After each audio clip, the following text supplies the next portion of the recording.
Yeah, That's that's good. that's That's lovely. good.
Meeting is now live, Chair.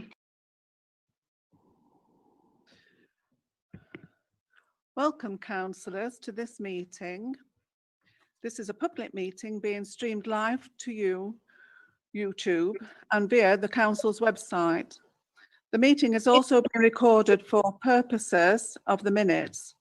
I have been advised that the live stream is now up and running. If for any reason the public can no longer hear or see the meeting over the live stream, we will adjourn until the connection has been re-established. Can I ask the governance manager to explain the procedure for the meeting and to confirm the members and officers present? Thank you, Chair. As advised to members before the meeting, we're asking for members to keep their microphones muted during the duration of the meeting, apart from the point in which they would like to speak. Members are also asked to keep their cameras off unless they wish to indicate they want to speak, in which case they will show up on your screens in the chamber, Chair. For voting, if members would kindly turn on your camera when you're asked to commence the vote, the monitoring officer will ask you whether you're voting for, against or abstain. She will ask those members who are voting for to turn their cameras on first, and then in turn. Voting will be by a simple show of hands, and if members could clearly raise their hands close to their face like this, then we will be able to see you from the screens. We are going to test out a poll vote for the minutes, and we've just had a trial run before the meeting, and we will see whether we can do this in future, but all of the votes will be done by a show of hands. Thank you, Chair. In the meeting room today are all the members of council, apart from those members who have offered their apologies for the meeting, and they are councillors Dayton, Elliott, Holmes, Hunt, Rouse and Stone. Thank you, Chair. Thank you. Declarations of interest. Members of interest should have declared them to the governance manager in advance of the meeting. However, I will ask again, can members turn their cameras on if they have any interest to declare?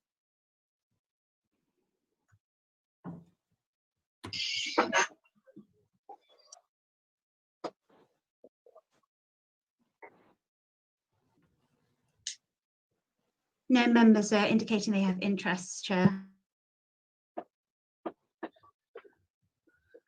Minutes of the last meeting. Can we approve the minutes of the last meeting as a true and accurate record? May I have a seconder?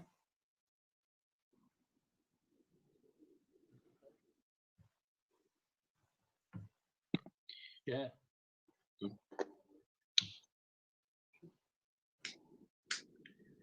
That's Councillor Joe Birkin indicating he'd like to second, Chair.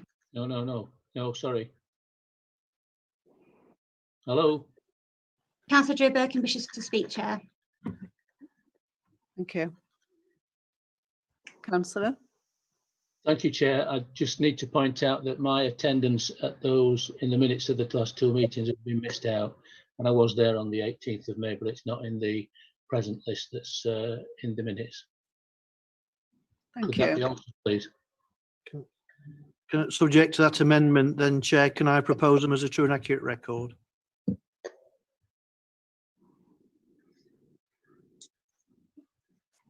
I'm happy to second, Chair. Thank you. Chair, I've issued the poll to all members for voting. I'll share the results with you in a moment. Thank you.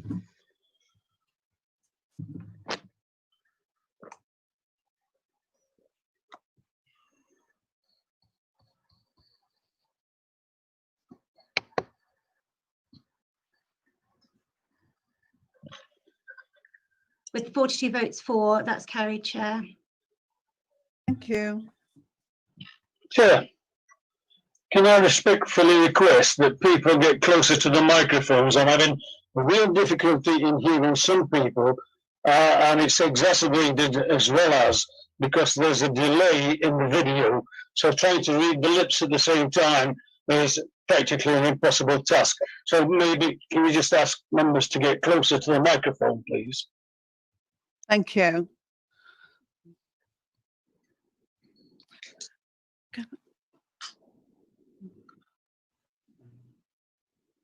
Can I go to Chair's announcements? Thank you, colleagues. Given the circumstances, there is not much for me to report, but I would like to inform you that the new Dean of Derby, the Very Reverend Dr. Peter Robinson, took up his new role at the beginning of July. The service of collation and installation of the new Dean will be live streamed from the Cathedral on Sunday, the 19th of July. I'm sure we can all wish him well. Item 5, vote of thanks for the outgoing leader of the council. And I'd like to say something on that. I would like it to be noted for the record my sincere appreciation of the dedication, commitment and service Martin has given over the years. He has been a beacon of the council, demonstrating strong leadership skills and a future-focused strategy. For me personally, and I know for many others too, in his role as leader, he has been a guiding light and has always been there to offer support, guidance and a friendly ear. It will be a hard act to follow, and I certainly wish him every success in any projects he undertakes in the future. Thank you.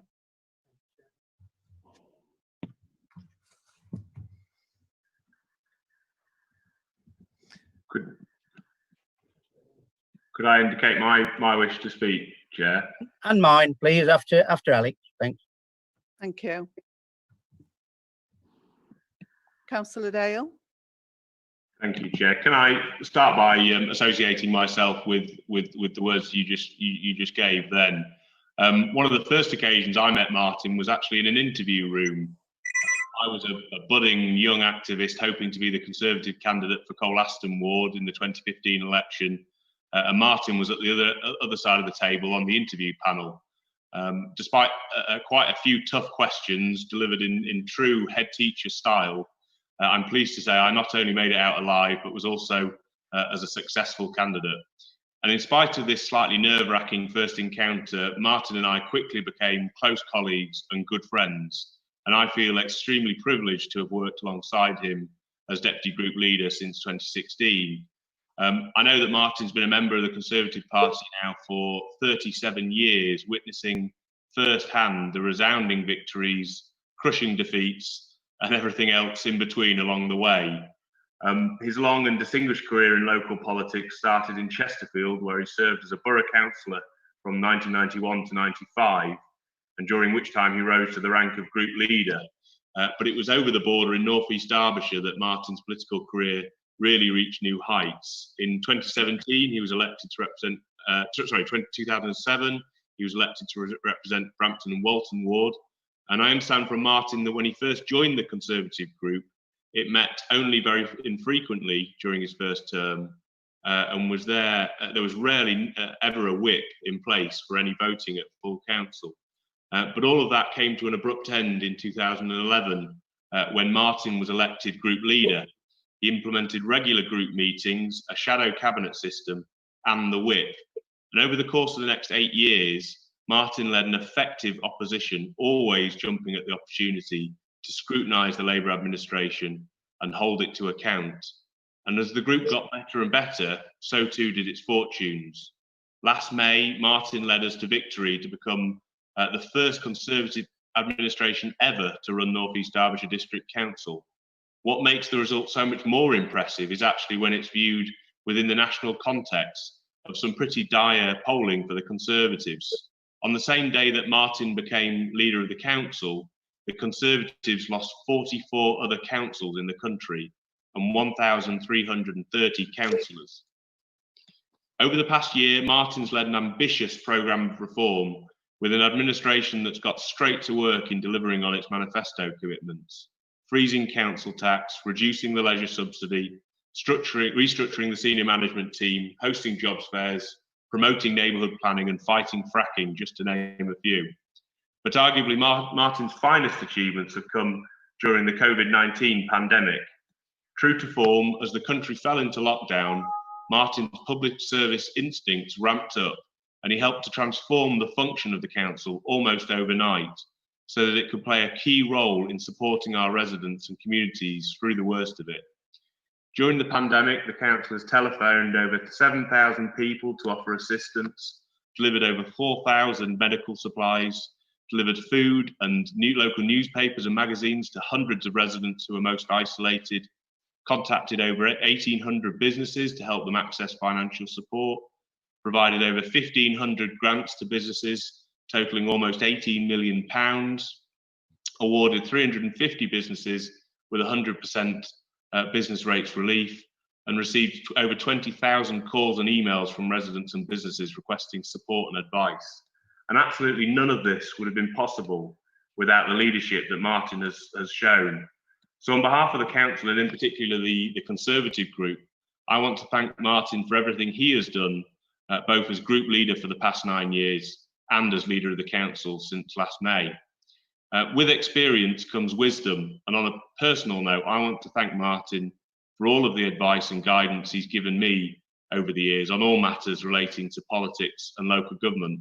And it's been a great pleasure to have served as Martin's deputy for the past 4 years. I really have learnt a heck of a lot from him. And I wish him very well in his future endeavours. I know he'll continue to have a distinguished career in public service, and I'm very pleased he'll still be able to continue as a councillor and play an active role in supporting this administration and the council as a whole. Thank you, Chair. Thank you. Councillor Barker. Well, thank you, Chair. Can you all hear me? Yes. I just like to make the point that I don't think this. It's not a eulogy and it's not a political speech. This it is about Martin, I think. And to be honest, I think it is a bit surreal. This, firstly, about giving it to Councillor Thacker, Martin, as we call it. You know, that he's only been in this role for only just over a year. And secondly, to do it in this format where I can't see anybody apart from everybody's name, which is a bit surreal to try and do that on a personal level. I can see you there, Martin, in that little box, but you're still a long way off. Well, having said all that, I'm more than happy to endorse a lot of what's already been said. You know, but while we are in different political parties, obviously, I can still respect what Martin's done as a person and as a leader. So I'd like to endorse some of the comments in his last briefing, and the briefings have been excellent, Martin, and well received. To do them on a daily basis, it must have been a bit of a task, but people have well received them. And I know that we have tried to work together during the crisis for the benefits for all the communities in North East Derbyshire. And I'd also like to put on record the Labour group's thanks to all the staff and the leaders, as you've done in your briefing. I've also spoke to Steve Fritchley this morning that you mentioned, and he's asked me to pass on his thanks and best wishes for the future. Again, I'd like to finish. You know, I want to wish you well, Martin. You're not dead. You're not going anywhere. So wish you well in the future and whatever you take on. And I just hope that the new leadership will carry on with the same philosophy, inclusion and partnership and that you've shown. And there you go, Martin. I know you've waited a long while for that chance, and obviously things have taken a different turn. So whatever you want to do in the future, best of luck, mate. This meeting is being recorded.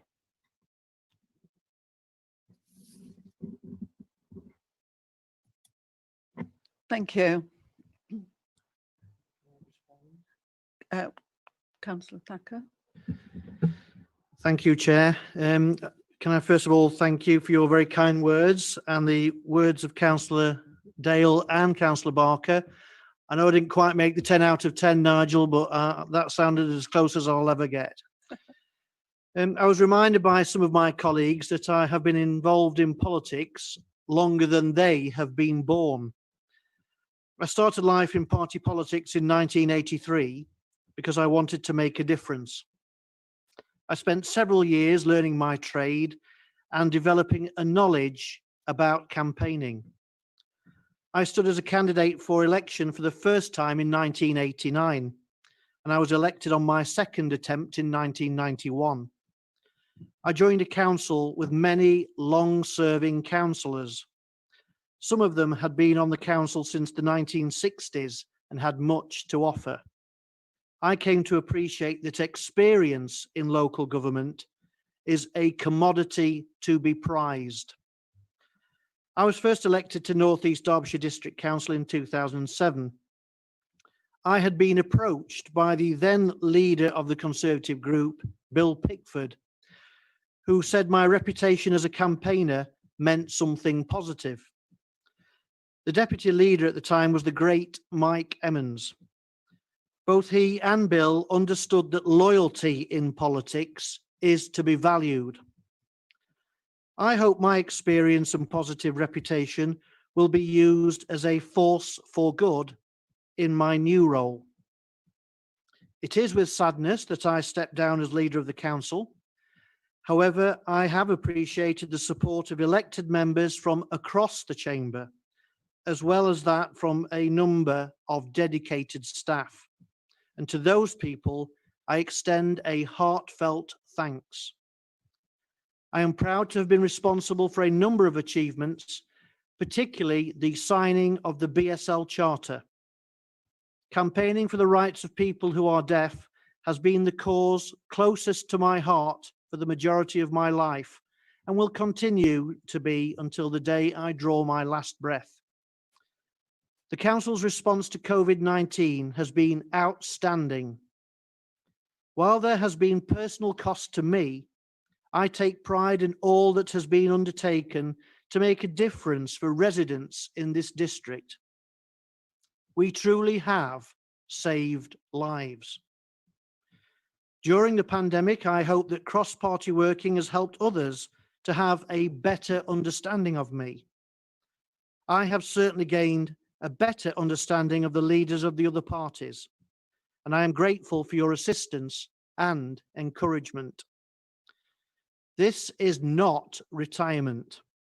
I will continue working hard for residents in the ward I represent with my friend and colleague, Peter Elliott. I look forward to new roles within council and striving with all of you who genuinely care in making this district a great place to be.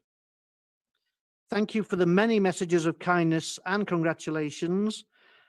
And while I am eagerly anticipating new challenges, I remain just as passionate about politics as I was in 1983 and equally zealous about local government as I was when first elected in 1991.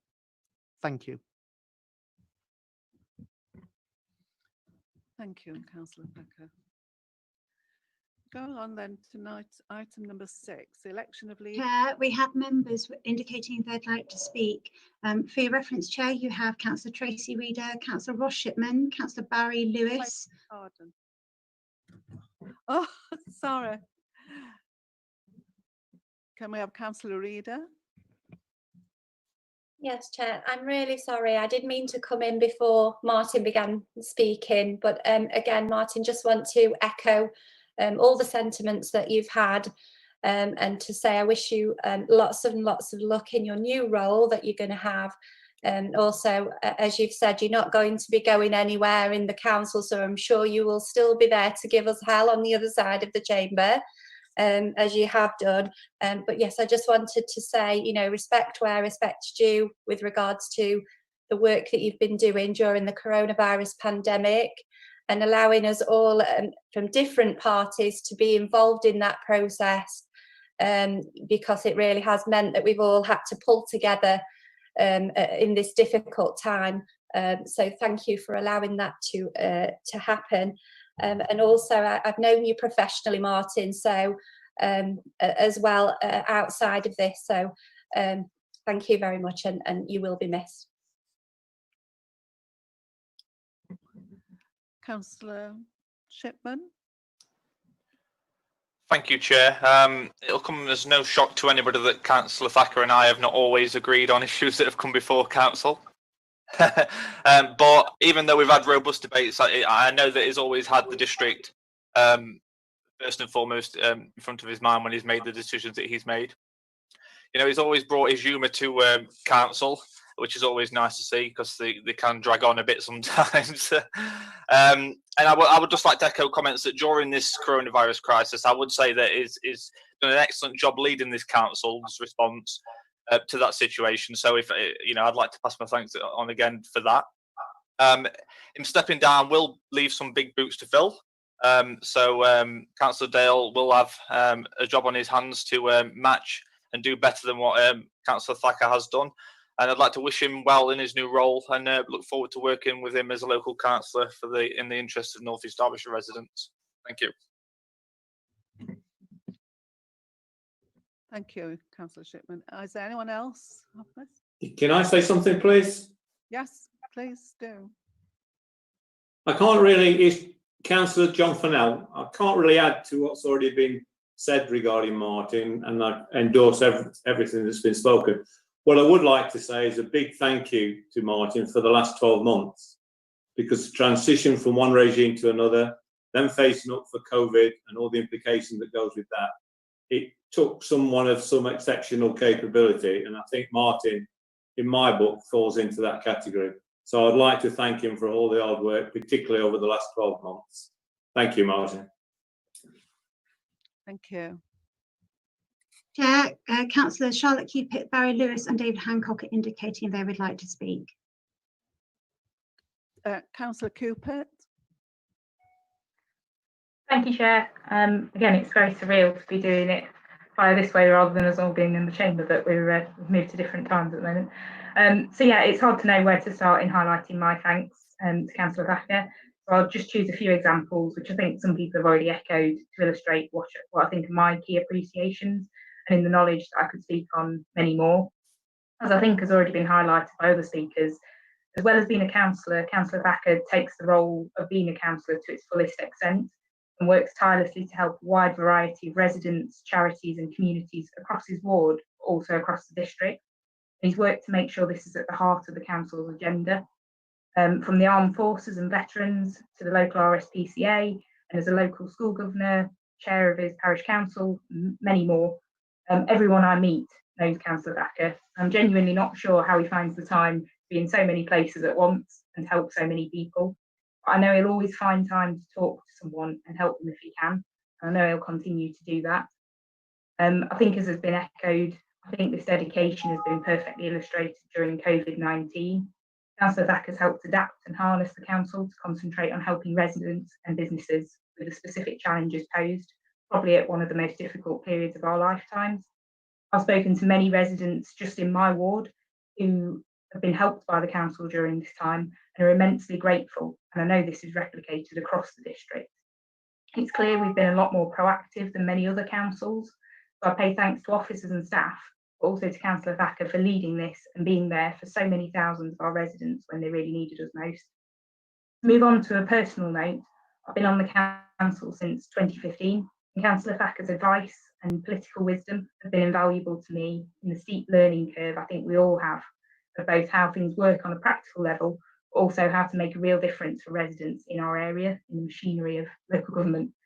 I know Councillor Thacker always maintains he's only 27, so hopefully I won't betray that when I say I know he's been on the council for 13 years, but his drive and unrelenting work on projects to help improve our area continues undiminished. He's also led the incorporation and focus of our headline aim of being a listening to residents council and being a listening council. So I hope we never lose sight of who we represent, and he's always happy to listen to everyone. This was the case throughout our time in opposition, but also over the last 13 months as leader. It's been a real privilege and honour to have served in his cabinet. As one further final example, and I hope we'll be united in the chamber in agreeing to this, I'd like to note Councillor Thacker's brilliant public speaking in the chamber and at any event really. I'm always amazed how he always has the speech ready and can adapt either to the gravity or the lightness of the situation. Public speaking is tricky for many of us, and it's hard to sometimes know the right thing to say. But Councillor Thacker can always add a bit of humour, as we've mentioned, and I always look to his example in this where I can. So on this note, I hope and I know I'll be able to continue to learn and benefit from Councillor Thacker's experience and tireless work in local government and in making our area a bigger and a stronger community, as has been shown by COVID-19. So I know he'll continue to do all this, but just for today, I want to also note my personal thanks on record. Thank you, Chair. Thank you. Councillor Lewis. Thank you, Chairman, and thank you for the opportunity of speaking. I'll keep this brief, but just to echo basically what everybody else has said about Councillor Thacker. He's a friend as well as a colleague. I've known Councillor Thacker now for a good number of years. We have quite a shared history in many ways, particularly around family experiences in terms of coming from profoundly deaf family backgrounds. We also have shared histories in archaeology and history as well. So it's a shared interests really in those areas. I just wanted to say a couple of words about Councillor Thacker and his outward-facing role as the leader of North East Derbyshire District Council, working in spheres like D2N2. And in engagement with Derbyshire County Council and many other external organisations.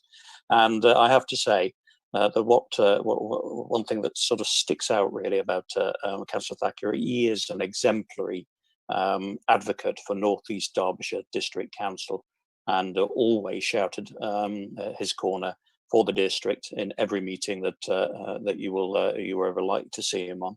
And I just wanted to echo as well that what other people have said. He's always there with a ready story and a good narrative to put to people. Superb public speaker, and I'm pretty sure that given all the other roles that Councillor Thacker has, he is going to be extremely busy and will be busy well into the future. And I just wanted to wish him all the best, both as a colleague and a friend. Thank you. Councillor Ancock. Thank you, Chair. I just wanted to add my personal respect to Martin. We don't always see eye to eye, we'll be allowed to say we do, but one thing which we do share and which hasn't really been touched on very greatly is his huge passion for the community that he serves. And Martin has always gone into this serving his community more than a representative. And I think I'm glad he's staying on as a councillor because he has so much more to give. He's given an awful lot over the years, he still does. And being the only Lib Dem that was here pre-election and post-election, it has been, and I don't really want to make this political because ultimately I think politics doesn't play a huge part at local level, but I think it has been nice to have the inclusivity and the fact that we have done this. So a personal mark of respect to Martin on that. Thank you. Thank you. Chair, you have a number of members still wishing to speak. Those members with their camera on are Councillor Alan Powell, Councillor Oscar Gomez-Rini, Councillor William Armitage, Councillor Philip Wright and Councillor Jerry Mawley.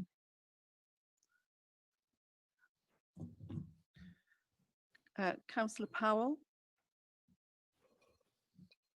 As you know, I'm a councillor of few words, so I'm going to say a few words to describe Martin. Honourable, decisive,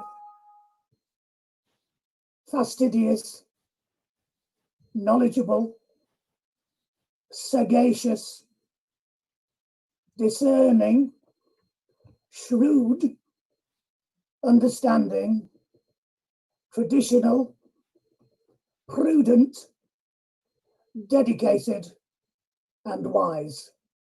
Thank you, Councillor Thacker, for all that you've done and all that you are still to do. Thank you. Councillor Oscarini. Thank you, Chair. I did just want to say a personal thank you to Councillor Thacker.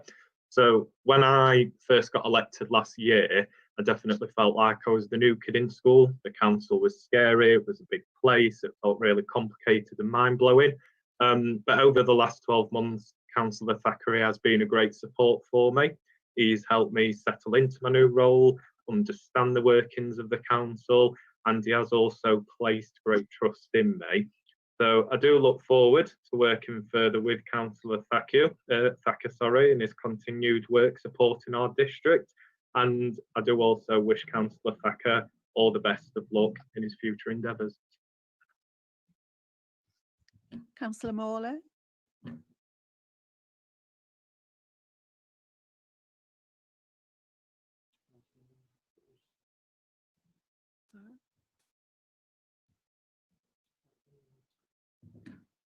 Councillor Morley.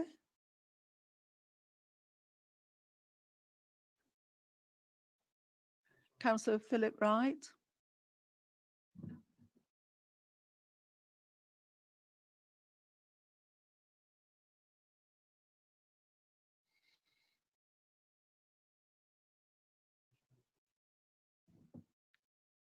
Councillor Armitage. Hello, can you hear me all right? Yes, Councillor. Right. Well, it's a bit like doing a best man's speech, so I won't tell them everything. All I would like to say is thank you for your continual help and advice. I've always found it very sound. You're somewhat of a sage, but we don't always agree, as you know, and I probably taught you a number of other words for your vocabulary, which have been gained from being a front row forward. But I'll just say this, I'm sure you're going to do well from wherever you're going. And overall, you're an all right guy.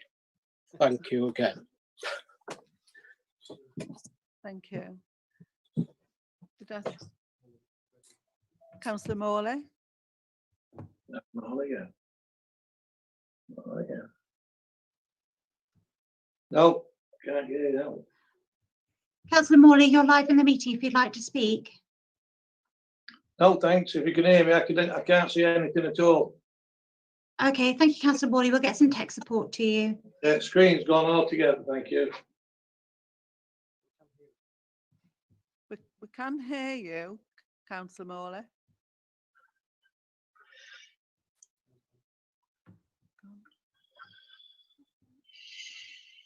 Councillor Wright.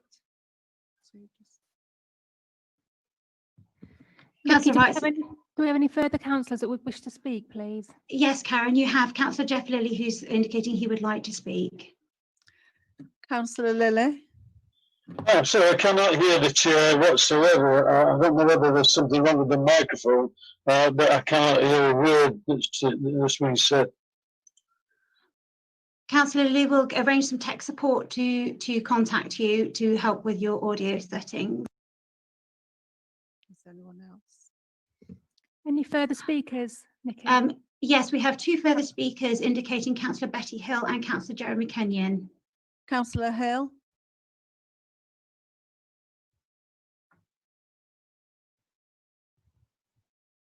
Can you hear me?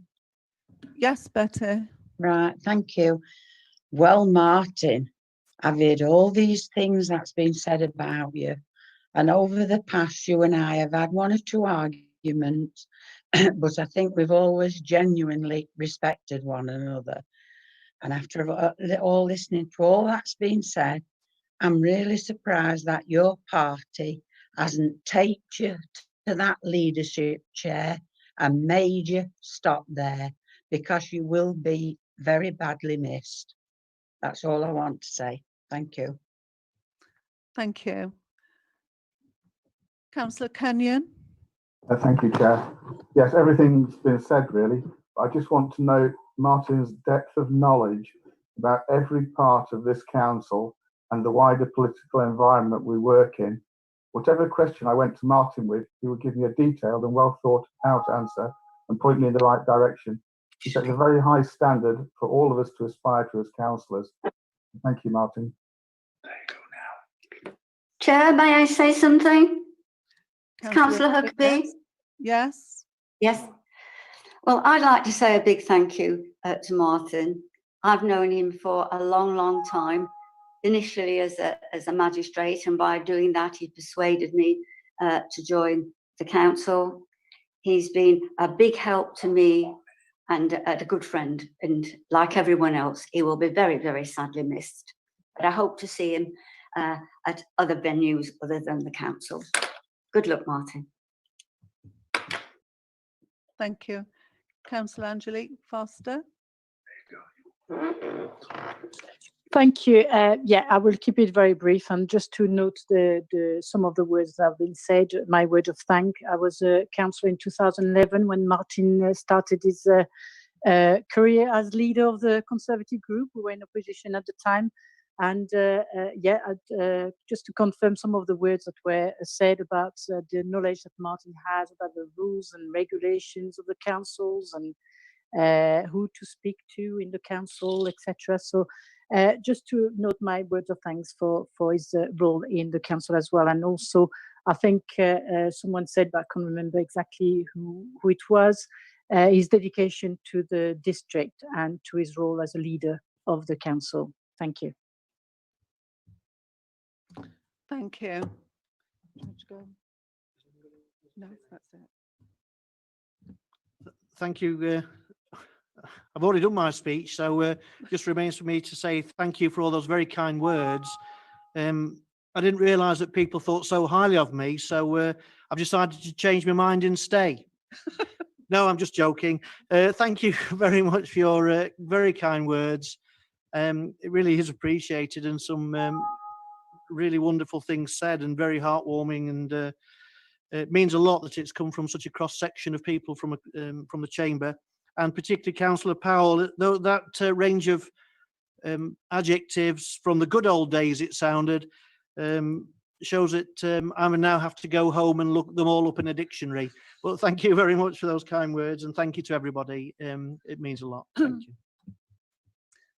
Thank you. Can we now go to item 6, the election of leader of the council?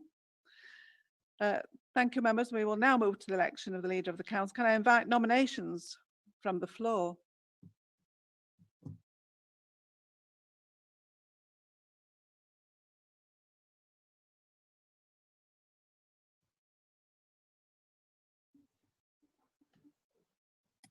I'll do it.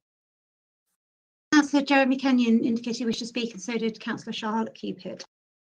Yes, just to say I nominate Councillor Alex Dale as the leader. Thank you. Councillor Cooper. Thank you, Chair.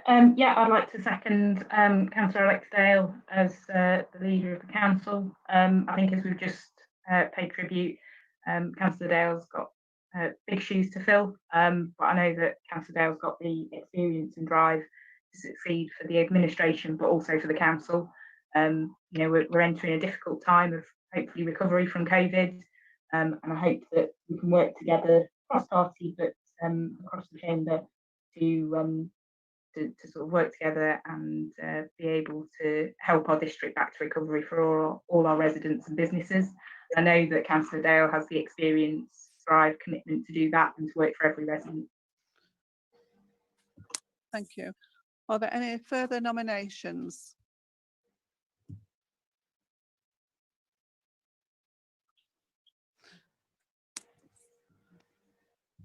Take it no. All those in favour of Councillor Alex Dale? Can I just make a comment, please, before we vote? Yes, Sorry. certainly. Yes. Yeah, sorry. It's just to make the point that I know we've said all them nice things about Martin and all bit, but from a council perspective, this is not a great time to be changing leaders and changing portfolios and things like that. So, whilst we know we've got to have a new leader for various reasons, we don't feel it's a good time, and therefore we'll not be supporting or endorsing. We're not putting another name forward because we'll lose, but obviously we're not endorsing the change of leadership at this time. Thank you. Councillor Reid is indicating her wish to speak.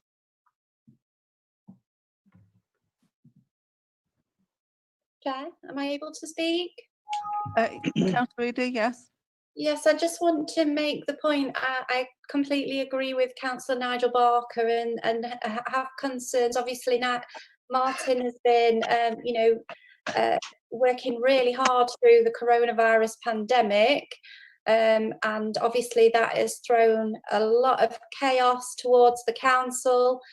So I agree totally that we really shouldn't be changing leader at this time, even though I do know Martin has got other commitments that he has I do worry about the timing of this change.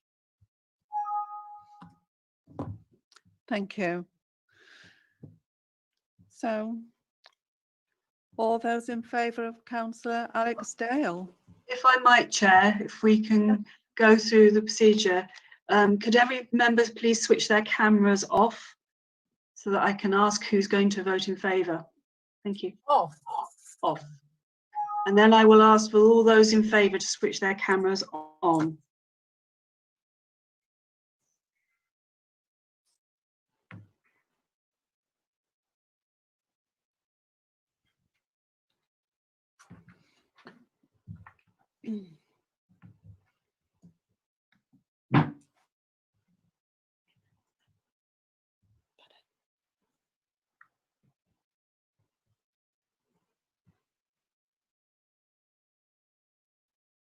Just to clarify, all those members with their camera on, if you're wanting to vote for, would you raise your hand so that we're able to clearly see?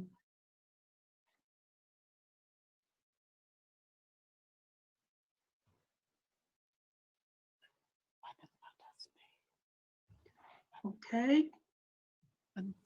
Could you switch your cameras off, please? And could all those who wish to vote against, please put their cameras on, and as the governance manager says, please put your hand up. That's all those who wish to vote against.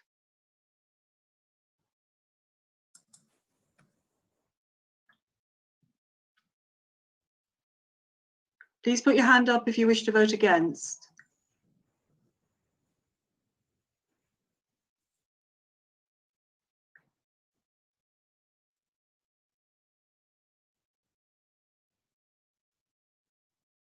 I can see that, Sarah. Thanks. Can you switch your cameras off, please? And anybody who wishes to abstain, please will you switch your camera on and put your hand up. That's anybody who wishes to abstain.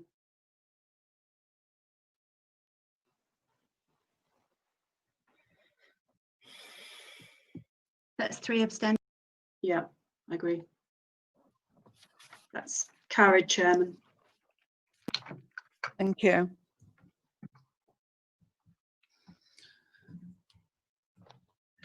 Councillor Dale? Thank you, Chair. I would just like to say a few words, taking on board some of the previous comments. It is a tremendous privilege and honour to have been elected leader of this great council. And I want to start by thanking in particular the Conservative group for placing their support and trust in me. And also to reiterate the thanks once again to Martin. Everyone is right, they are very big shoes to fill. And I will pledge to this council that I will always do my utmost to do the right thing for this district. Throughout the coronavirus pandemic, councillors from across the district and across the political spectrum have, I believe, shown some of the best of North East Derbyshire. And by putting aside our political differences and working constructively together, particularly through our cross-party Viper meetings, we've helped to make a tremendous difference to the lives of our residents. And moving forward, I know that there will be times where we will disagree and have some robust debates, and I expect some of the motions may well later on today be part of that. But I'd say to all opposition councillors, noting the concerns that you've just expressed, I hope that we can learn the lessons from this pandemic and wherever possible put aside our partisan barriers and work together in the best interests of this fantastic district. I'm immensely proud to have served in an administration which over the last year under Martin's leadership has frozen council tax and achieved significant savings for the taxpayer by carrying out a line-by-line budget review, adopted an ambitious climate change action plan, and made good progress in doing our bit to reduce emissions, which we're now accelerating in light of the changing ways of working which have come out of COVID. We've continued to fight inappropriate development and begun to unpick the many challenges within the planning system left by the last administration. We've promoted neighbourhood planning across all our parishes so that communities feel that they can have a say on development within their areas. We've reformed our housing delivery arm to ensure that we're on the best possible footing to improve our housing stock, regenerate our communities, and promote home ownership to the people of North East Derbyshire. We've hosted job fairs to help local people find high quality local jobs. We've reduced our leisure subsidy while continuing to drive forward with improvements to our facilities. We've won a town deal with potentially up to £25 million of government funding to improve Clay Cross, and beginning now with a £500,000 grant to get started. And we've kick-started one public estate studies in our northern settlements to ensure we're able to access future streams of funding to renovate our town centres there. And perhaps most importantly, we've coordinated and delivered what I believe is one of the most ambitious and comprehensive COVID-19 community and business support programmes in the country. The administration that I will lead will continue to build on all of these achievements, but our single highest priority will be getting North East Derbyshire back on its feet following the worst impacts of the pandemic. This relentless focus on recovery will drive everything that we do, whether that's reintroducing services in new ways to help keep residents safe and ensure that as an organisation we benefit from the newer ways of working, or supporting businesses to adjust to the new normal and ensuring that North East Derbyshire is a place where businesses can establish themselves and thrive, or driving economic growth and regeneration schemes across our district and tapping into government funding to unlock key developments. At every stage, we will continue to be a listening council, engaging with our residents and businesses in a meaningful way to ensure that every decision we take is representative of the needs we have all been elected to serve. And should the virus strike again and we find ourselves in a local or national lockdown, we will be ready to jump into action again to support the district, having learned key lessons from our experiences over the past few months. Thank you once again for bestowing on me the honour of becoming the leader of the District Council, and I look forward to working with you all over the future. Thank you, Chair. Thank you. Councillor Barker, did you wish to say something? No. No. Sorry, I was writing all that down. Okay, thank you. Right, we go to item 7. Can I now ask the leader to confirm the council's deputy leader and also confirm his cabinet for 2020-21? Thank you, Chair. I believe the documentation's all been circulated, giving the portfolio holders and structure of each portfolio, and I'm happy to move that as a recommendation. Thank you, Chair. Thank you. If I might, there's no need to move a recommendation. It is within the leader's gift. Thank you. Go to item 9. Oh, item 8, changes to appointments to committees, advisory groups and outside bodies. Thank you, members. We will now consider the changes to appointments to committees, advisory groups and outside bodies. This item was marked as to follow on your agenda packs. Do we have any further amendments? And can we approve these nominations? And have we got a mover and a seconder from political parties who are changing their seats? Thank you, Chair. I'm happy to move the amendments made on our side.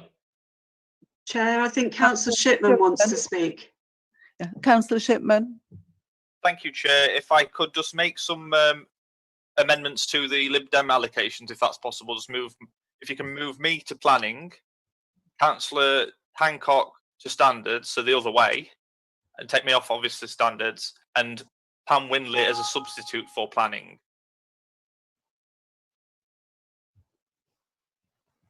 And then I'll move the Lib Dem allocations on block, please.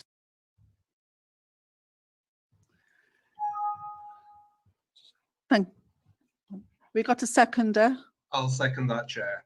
Thank you. All right. Councillor Cupit. Thanks, Chair. Just to second the Conservative committee changes.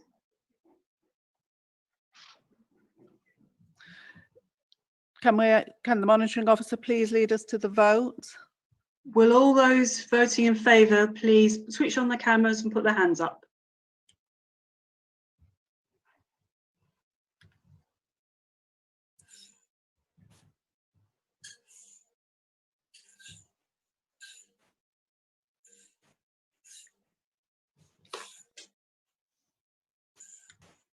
Okay.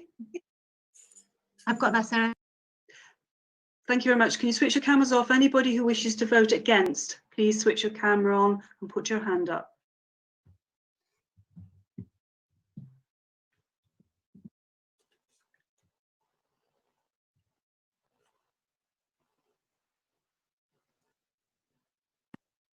Yes, I've got that, Chair. Thank you. Can you switch your cameras off now, please? And anybody who wishes to abstain, please will you switch your camera on and put your hand up.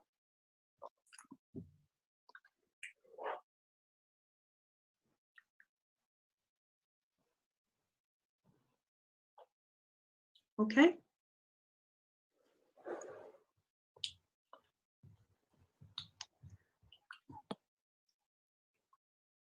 Is that okay? Yep, the motion has been carried. Thank you. Thank you.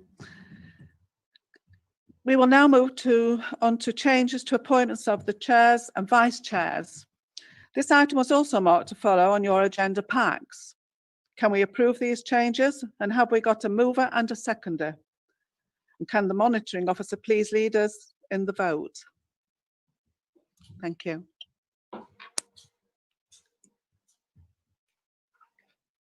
We need a mover and a seconder first. Councillor Rennick is indicating she'd like to speak, and Councillor Oscar Gomez-Rini. Yeah, I'd like to propose those, please. Second, Chair. Second, yeah. In that case, could all those in favour please put their cameras on and lift their hands?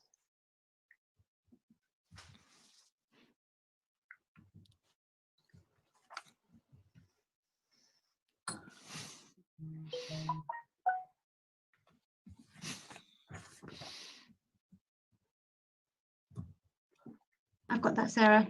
Thank you. Could all those who wish to vote against please put their cameras on and put their hands up, and everybody else switch their camera off, please. So anybody wish to vote against? Thank you. Sorry? I was going to say there's nobody indicating they want to vote against. Thank you. And could anybody who wishes to abstain please switch on their camera and lift their hand?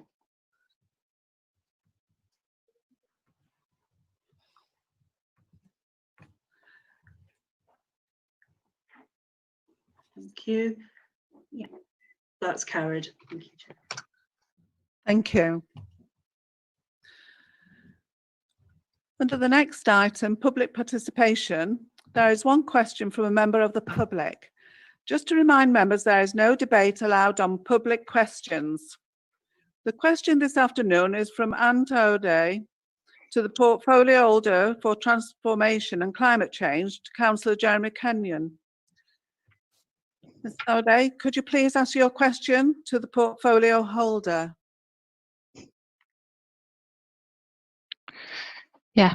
Good afternoon, councillors. Good afternoon. I'm going to read an abbreviated version because the question I've sent in, I'm afraid, is too long for the time allowed. So I'm going to cut out the quotes that are from national and local policy, but you can read it, I imagine, in the agenda or the minutes. Our UK government has made a commitment in legislation to achieve net zero greenhouse gas emissions by 2050. If we are to meet this target, we need a rapid reduction in the carbon emissions associated with household energy consumption.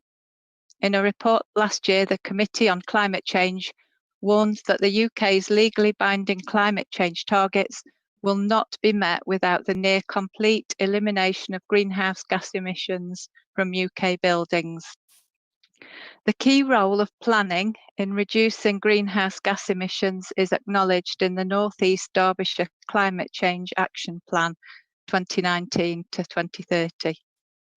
The North East Derbyshire Local Plan 2014 to 34 includes a requirement that new developments promote energy efficiency to a sustainable level. The sustainability appraisal of the North East Derbyshire Local Plan, February 2018, includes a statement on the role of local authorities in reducing greenhouse gas emissions. These national and local documents all include statements on the role planning must play in reducing the production of greenhouse gases through minimising energy consumption. North East Derbyshire Council currently have plans in place for large areas of future new housing development, including in the Claycross area up to 824 dwellings on the Bywater site and up to 700 on the Avenue site by 2034. On average, the generally expected and acceptable lifespan of a new house is at least 60 years, and some sources believe should be up to 100 years. In practice, it is frequently much longer.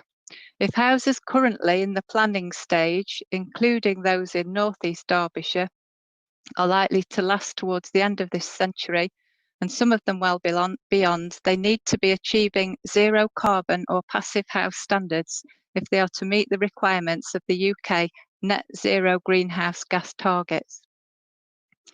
Given that houses built now are unlikely to undergo substantial refurbishment before 2050, it is imperative that they are built to a zero carbon standard now. With this in mind, can the councillor please describe the following? What efforts have been made to engage and work with local housing developers of zero carbon homes? And can the councillor explain exactly what percentage of the houses currently planned for the Bywater and Avenue sites will achieve net zero carbon emissions level 6 using the standard set in the Code for Sustainable Homes, or be built to passive house standard? And what efforts have been made to ensure the highest possible levels of on-site energy production, electrical and thermal, on new buildings? Shall I start? Thank you. Councillor Kenyon. Thank you, Mrs. Thoday, for your question. Currently, only small numbers of net zero houses or passive houses are being built anywhere in the UK, and there are none in the first phases of the Avenue and Bywater sites. But net zero for a house doesn't mean zero emissions. It means that the total energy consumed by the house is balanced against the total energy produced by on-house generation. Unfortunately, the energy consumption is mainly in the cold months and the energy production is mainly in the warm months. So extensive off-house energy production will still be required for our housing in winter, even if every house was net zero. District heating offers some better long-term possibilities, and there are interesting options such as energy from old coal mines, particularly in the Avenue area, or using waste heat from other processes, and we're investigating several possibilities. The question rightly refers to the long lifetimes of houses being built today, and I share the view that 100 years would be better than 60. However, any on-house production equipment, such as solar panels, is only going to have a short lifetime compared to the life of the house. Typically, equipment will be used for 20 to 30 years before needing replacement, allowing more efficient solutions to be introduced over time.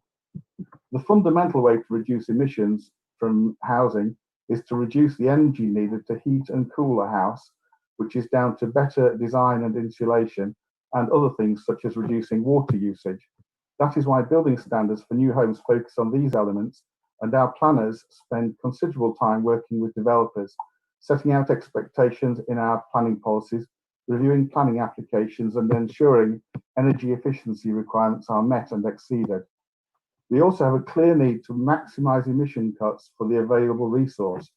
The additional build cost for a house built to level 6 standards compared to current regulations is around £20,000. But housing already built today will still be the vast majority of housing in 2050. So while it may be mundane installing high efficiency heating and insulation, but doing that in older housing delivers very high emissions reductions, and that is our main goal. So one key focus will be making sure that our residents use the recent government initiative to offer homeowners up to £5,000 to improve their insulation and boilers in their homes. And that goes up to £10,000 for people on low income. Another will be to continue our programme of improving council housing stock via external wall insulation, internal insulation, boiler replacement, and indeed whole house replacement to current standards. So our focus is and has to be on achieving the biggest reductions, and that is where we're directing our efforts. Thank you. Thank you. So then, would you like to ask a supplementary question? Please, yes. It's be a question, not a statement. Yeah. In terms of my supplementary question, I'm going to ask whether the council's sought legal planning guidance to establish how the highest standards of energy efficiency that can be required from housing developments could be achieved within the building regulations framework, rather than settling for the minimum amount that developers can produce. But I'm just going to point out, Councillor, that you haven't actually answered my first question in terms of what efforts have been made to engage and work with local housing developers of zero carbon homes. As I said, we're putting our efforts where we believe they're going to be most effective for achieving our shared goal of reducing total emissions. Have we sought legal guidance? Our planners definitely are very aware of the legal requirements, and if you read our climate plan, in fact, they refer to them must be half a dozen times, saying how they are limited by the legal framework they have to operate in. And changing that is obviously way beyond this district council's abilities. We are limited by the national requirements, and indeed the level 6 standard was explicitly, councils were explicitly told they could not force adoption of that or even require it. I think that goes back to 2015 when that decision was made. So in practice, we are limited by national policy.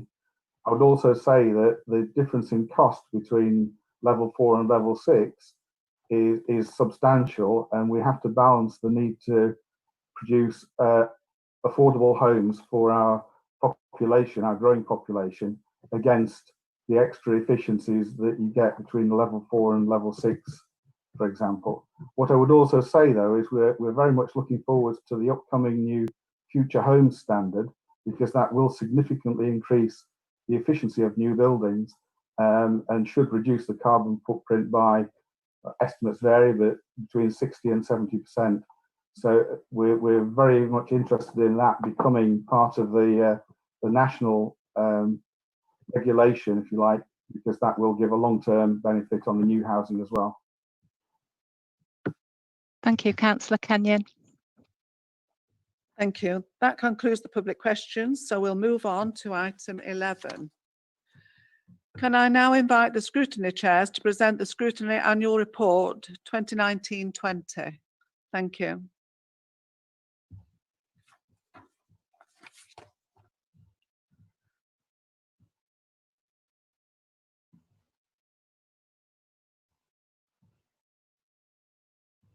Councillor Angelique Foster is indicating her wish to speak. Councillor Foster. Thank you. So obviously I'm only the chair of the organisation scrutiny, so I wouldn't present the whole report, but if I may just to touch on what we have been doing as organisation scrutiny. So this year we undertook a review of our health and well-being framework. We were keen to look into the key measures already in place within the organisation, but also to identify any key concerns that might be existent throughout the authority. As it is customary, we reviewed a number of documents and presentations, including the current health and wellbeing framework, the employee assistance programme, the sickness information, and the health and wellbeing survey results.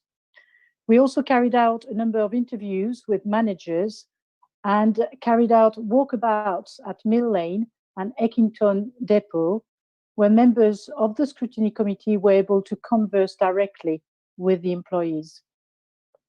We have concluded our evidence gathering, as the report here says, but we will be finalising our findings at our next meeting in August due to the delays caused by the COVID-19 lockdown circumstances.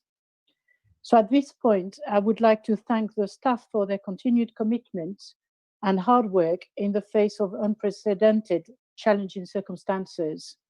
And I know we are not usually supposed to single out one particular member of staff, but I'd like the council to note my thanks, personal thanks, to Sue Veerman for her excellent professionalism and efficacy in making sure that chairs received proper support and guidance throughout, but also that the scrutiny function was able to continue. Obviously, the current circumstances required a certain degree of flexibility from all stakeholders, but we are also already looking forward, and my colleagues and I agree that health and well-being will still be a key interest in the coming year, and we will continue to review how the COVID-19 aftermath is affecting the organisation as a whole, as a workplace. And also we want to play our part in bringing improvements wherever needed for the benefit of the council as a whole. Thank you.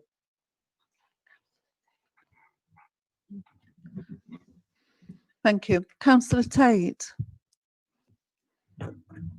Yes, thank you. I'm pleased to present this report on behalf of the Community Scrutiny Committee. These are the findings, conclusions and recommendations from its review into parking. It's a full review taking in all the areas affecting parking within the district. During the review period, the committee heard from a number of officers, stakeholders, as well as writing to and consulting town councils and conducting interviews. The committee heard how much parking impacts on the residents of North East Derbyshire from planning applications, bin collections, emergency response vehicles, and the use of leisure facilities. The report contains a number of recommendations which we feel will make parking within the district better for the residents. Again, like Councillor Foster said, I'd like to thank all the members of the Scrutiny Committee for their hard work throughout the year, which has made the review an enjoyable process. And again, I would also like to extend a special thanks to the Scrutiny Manager, Sue Veerman, for her hard work and input, which has made the review possible. Thank you. Thank you. Councillor Hutchinson. Thank you, Chair. I took over in April as Chair of the Growth Scrutiny Committee. And as we anticipate the imminent arrival of both growth and tourism strategies, we as a committee are of the mind that in the interim, we should feed in ideas to the Director of Growth and Economic Development to assist with the finalisation of the strategies. I'd like to thank the members of the Growth Scrutiny Committee on all sides of the political spectrum for contributing so positively. And like Councillor Tate and Councillor Foster have said, Sue Veerman for her work. Thank you. Thank you. Shall we move the report? Is there a seconder? Can I speak, Chair, and give a report for the audit and corporate governance? Yes, Councillor Foster. Thank you, Chair. Most of this is on page 20 and 29 of the pack. I'm not going to read out the whole lot, but I'll just summarise. The Audit Committee met 4 times last year. I'm pleased to report that all the key governance and financial documents that were detailed in our work plan in the programme were reviewed by the committee. This included signing off the audited statement of accounts, reviewing the council's budgets and monitoring reports, considering reports from the external and internal audit and discussing any matters arising, reviewing performance, which this year also included considering the 2019 and to 23 council plan. We also reviewed the SIPA fraud and corruption tracker survey from the Chartered Institute of Public Finance and the fraud prevention measures that we have in place. The committee's view was clear on this. We should continue to support a zero tolerance approach towards fraud. Finally, the committee was also keen to fulfil its scrutiny role during the year and held a number of discussions on ICT provision. Those recommendations led from the committee to establish new reporting protocols between the Joint ICT Committee and the Council. Lastly, like the other councillors, the other chairs, I'd like to thank all the committee members for the work and taking part in the committee. It's been an enjoyable committee to work on. And also all the officers for their support, in particular Jane Dethick. So thank you very much. Thank you. Are you moving the recommendations?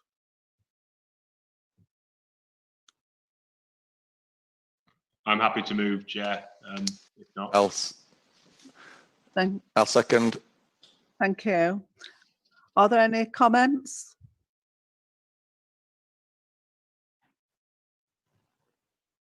No indications to speak, Chair. Thank you. The scrutiny chairs have a right to reply. Oh, sorry. There's no questions, right. We will now move to the vote. Can the monitoring officer please lead us in the vote? Thank you, Chair. Could all those in favour please switch their cameras on and lift their hands, please?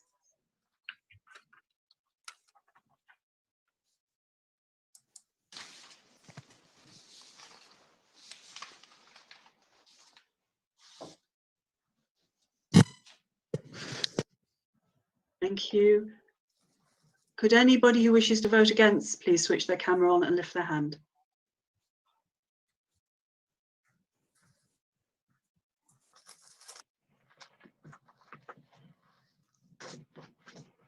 And finally, anybody who wishes to abstain. No abstention. Thank you. Thank you, Chair. That's carried. Thank you. And we now go to item 12. I can confirm that we have one question submitted under Procedure Rule 9.2, and that is from Councillor Nigel Barker, directed to Councillor Charlotte Cupid, portfolio holder for Environment. Councillor Barker. Thank you, Chair. Yeah, it's in your pack, but whilst we welcome the fact that the local plan has been unpaused, can Councillor Cupid update the council as to where we are in the process and give us a timetable as to when the plan will be adopted? Thank you. Thank you. Councillor Cupid. Thank you, Chair. Thank you to Councillor Barker for his question. I think a question on the local plan must mean a little bit of normality is resuming at least. You're aware of the correspondence on pausing the draft plan to proceed to the next consultations, and you may be aware of the correspondence during March and April. This rightly delayed consultations due to COVID-19, as it wouldn't have been appropriate or possible to conduct consultations during that time. However, I can confirm that the initial targeted and technical consultation to update the housing land supply and solely focused on that has now taken place over June, and the consultation responses should be on the website soon under the examination pages. The inspector is now considering these responses, I understand, along with some additional work on updated household protections nationally, and I understand she will then set out the next steps for the examination. The council remains under examination, and so it's therefore dependent on the inspector to set the timetable in the process. So we're awaiting that, but this will include a future timetable and for the wider public consultation on the main modifications to the draft plan, and updates will be on the website as soon as possible. Thank you, Chair. Thank you. Councillor Barker, supplementary question. Let me just switch my mic on. Like I said, don't really tell us a lot, that really. So a bit underwhelmed with that. And I accept the COVID things sort of slow, sort of spanner in works. Seriously, I wasn't trying to be clever with this, and I know I keep banging on about it. Or even trying to play politics with it. I'm genuinely just trying to find out some sort of timeline as to when the plan will be adopted, really, because people keep asking me, and I'm sure they're asking you. And I know it's all in the hands of the inspector, and they're doing all this stuff. But in your opinion, do you think it will be adopted in this year? Do you think it will be adopted this year? Is my question. Just a gut reaction, Charlotte.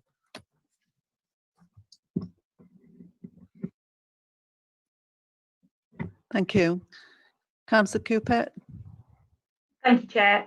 I I'm sorry, Councillor Barker, I really can't give a sort of specific timetable because it's up to the inspector. We have been delayed by COVID-19, and there is also the key thing that we have to have the consultation, the big public consultation on the main modifications.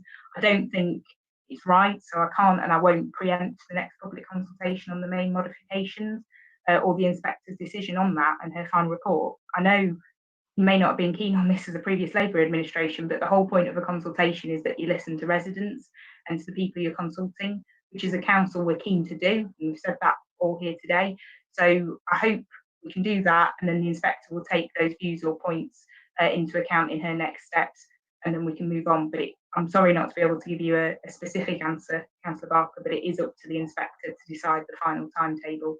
But I can assure you that we are progressing to move that forward as quickly as possible. And that's why we've done the initial targeted consultation, and we're now looking to do the main one as quick as possible. So I hope that helps, at least, that we are pushing forward with the next stages as quick as we possibly can.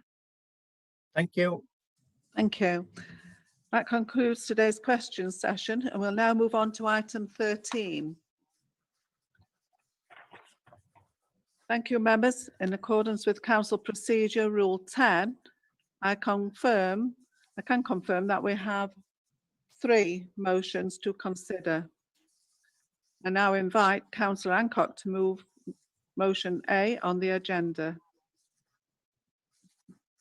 Thank you, Chair.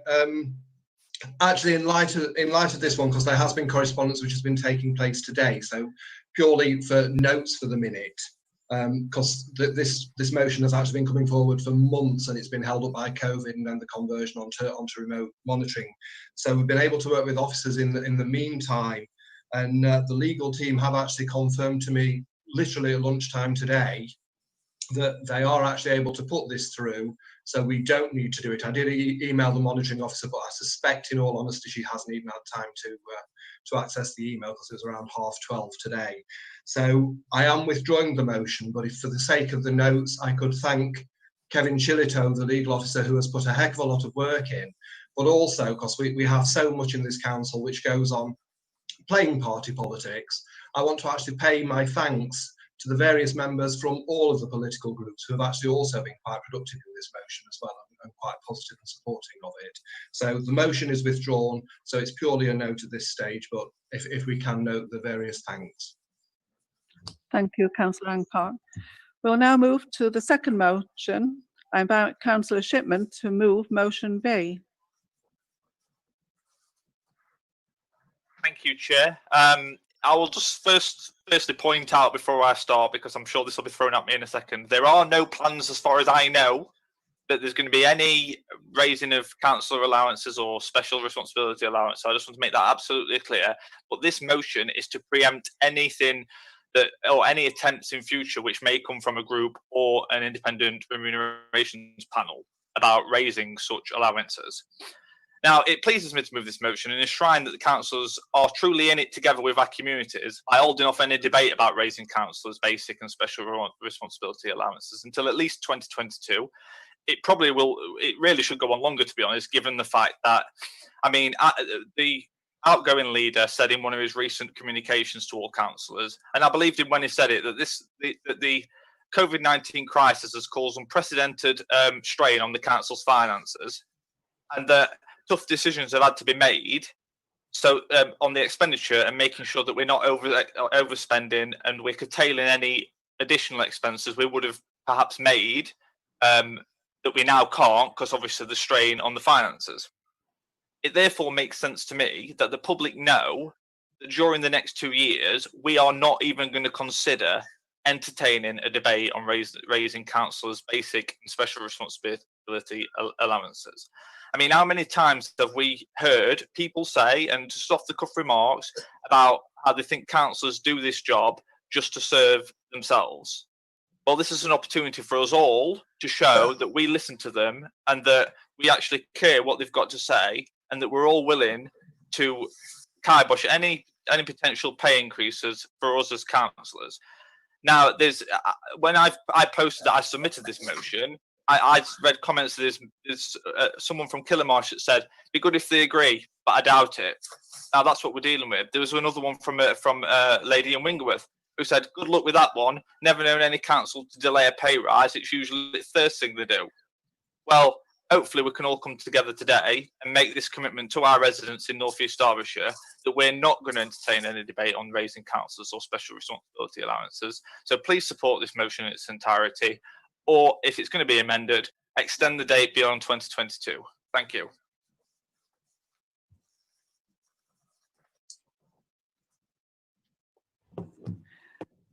Is there a seconder?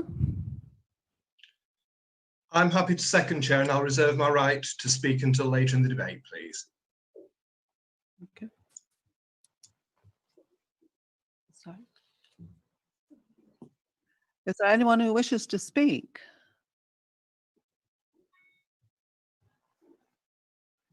There are no indications to speak, Chair. I will come in to speak then if there's no one else who wishes to speak first. Councillor Pam Windley is indicating she'd like to speak, as is Councillor Paul Parkin.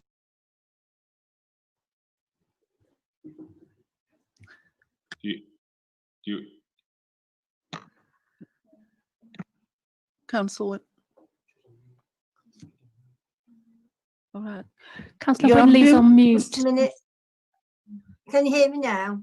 Yes, thank you. Right, sorry, yeah. I totally agree with this. I support Ross with this. There's a lot of people out there who are a lot worse off than what we are. And I'd like to see this motion moved. Thank you. Thank you. Councillor Parkin.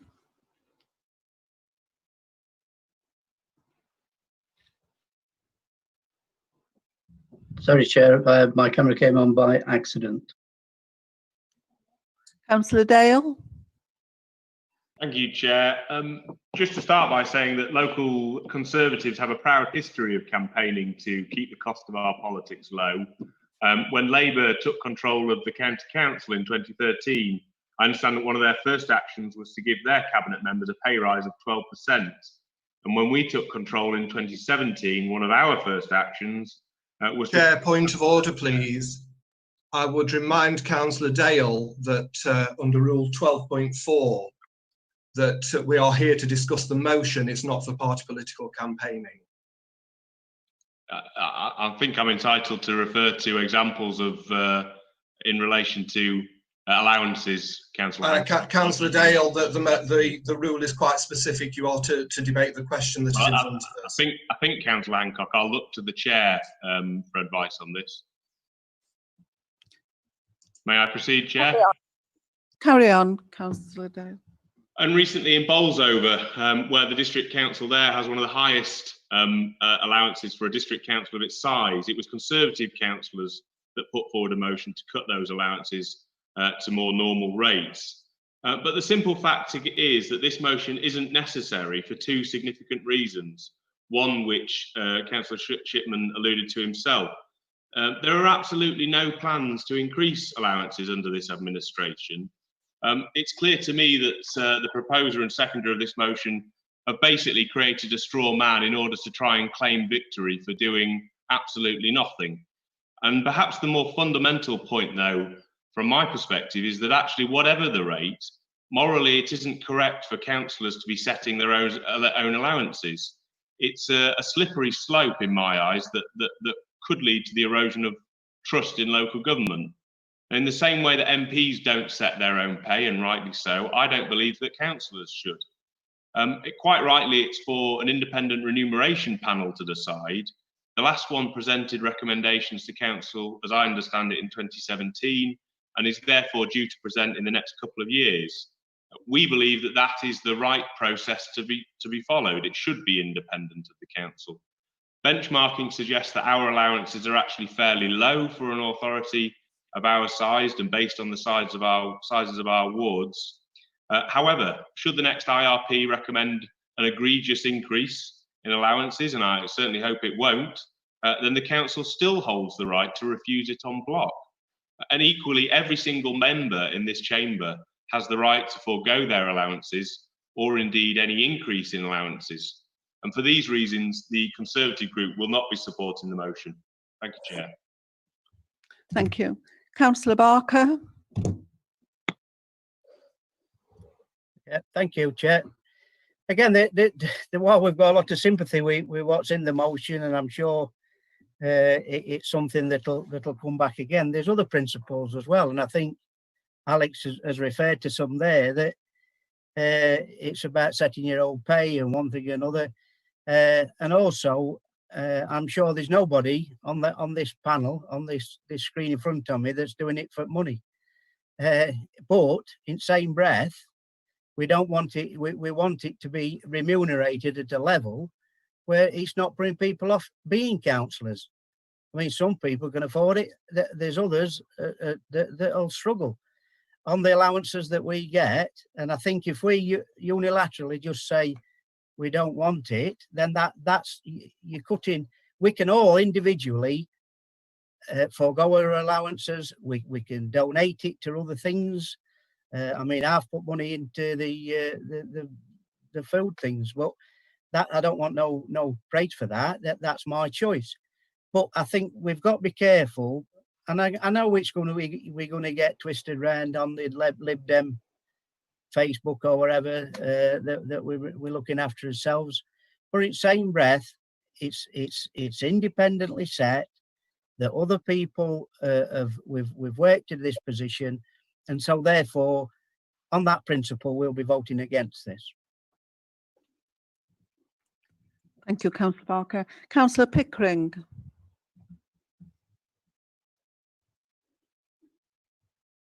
Yes, thank you, Chair. Just to reiterate some of Councillor Barker's comments, and surprising to myself, some of Councillor Dale's as well. I didn't think we'd ever be doing that. Of course, councillors' pay is independently set, as it is for MPs, and that's the quite right and proper review process, and it takes it away from what Councillor Shipman's trying to do, which is make political capital of it. You know, he says he's been talking to people in Killamarsh. Yes, he'll be going round with this emotive subject of let's take money away from councillors. Well, it's not just as simple as that. We don't know whether councillors can afford that or not. We don't know how much that councillor's allowance contributes to income. We wouldn't want to take it away from the paid workforce. We wouldn't want to take it away from people who are in paid employment for voluntary organisations. Why do we want to pinpoint and target councillors in particular? I think it's cheap political gain. We've got a proper process for councillors' pay. And that's where it should rest, and that's what we should be supporting. And I won't be supporting this amendment for those, this motion for those reasons, and I hope the rest of my group won't as well. Thank you, Chair. Thank you, Councillor Pickering. Can I now ask Councillor Hancock, who reserves his right to speak? Thank you, Chair. Appreciate that. I would actually just like to pick up on Councillor Pickering's point, and a point that Councillor, I think it might have been Barker, so I don't want to falsely name someone.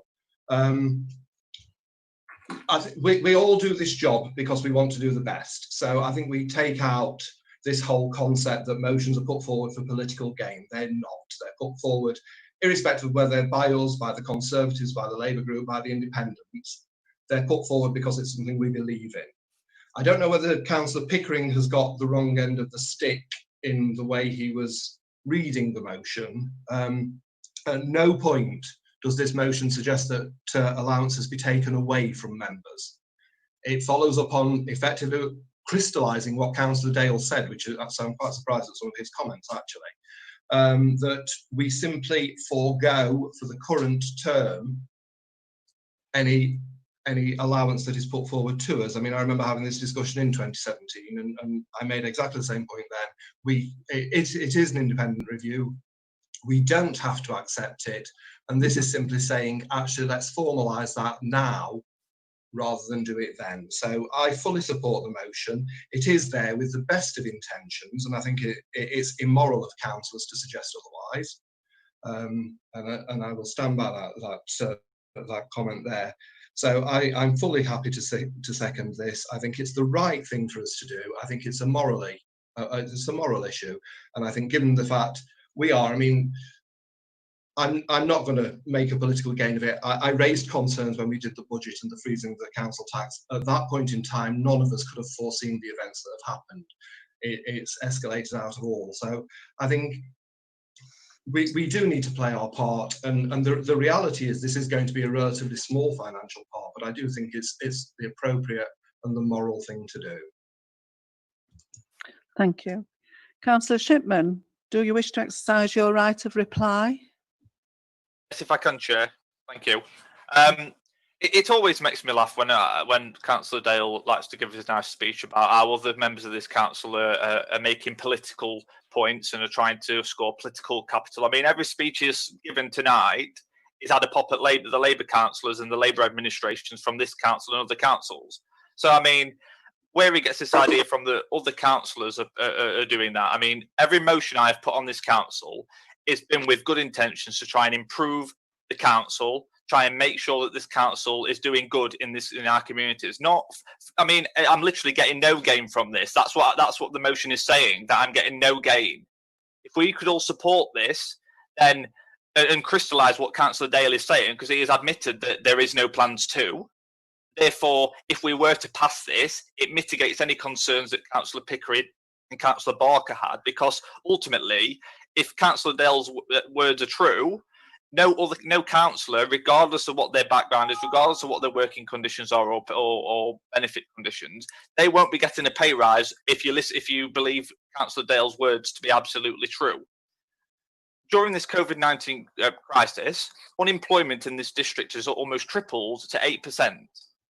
So there's people that are going without, whilst we're here saying that we're not going to rule out, and this is what the motion says, we are not, it's to rule out the discussion on raising it for councillors. We were to pass it, it crystallised what Councillor Dale is going to say. We will not be considering any pay increase for councillors. It doesn't say anything about taking money away, and I would agree, we shouldn't be at this point in time taking anything away. But what it does say is there will be no increases for members of this council. And I would just like to reiterate that this is with good intentions. And I think that this sends a strong message to people in North East Derbyshire that we are listening to them, that we do stand with them whilst they're all struggling to get back to work after furlough, that we're saying we're not going to consider any pay increases. It's as simple as that. We're not taking anything away. And I would urge all councillors to think for themselves and individually and not follow a whip when it comes to decisions like this, which ultimately should be a personal conscious choice and not one that a political party is making. Thank you, Chair. Thank you. Can the monitoring officer now lead us to the vote? Thank you, Chair. Would all those in favour of the motion please turn on their cameras and lift their hands?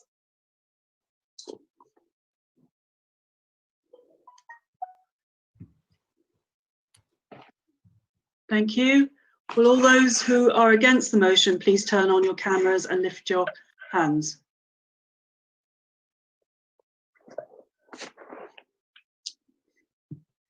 Chair, I can't turn on my video anymore. You've blocked it. Right, you're voting against? Try that, Councillor Kinnear. Yeah, thanks. Yeah, someone's blocked mine as well.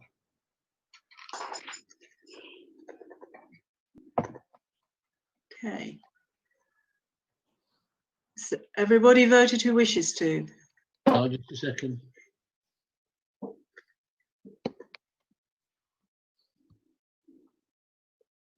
This is the vote against the motion. Finally, if there is anybody who wishes to abstain, can you please switch on your camera?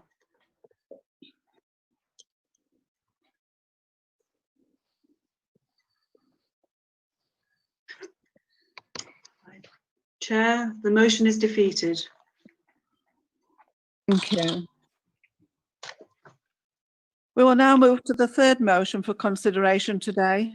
I now invite Councillor Windley to move motion C. Councillor Windley.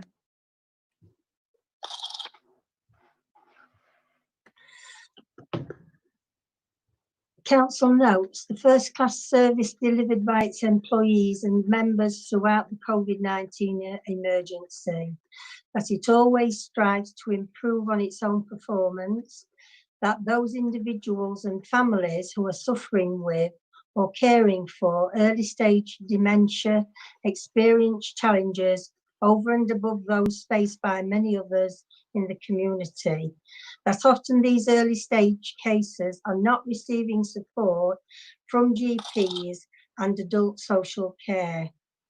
Council resolves to thank all of our staff and members for their excellent work, to proactively support the Chair in her work with Alzheimer's Research UK by undertaking a district-wide survey to identify the additional support needed by these early stage dementia patients and their families, carers, and to use our health and wellbeing remit to implement the findings.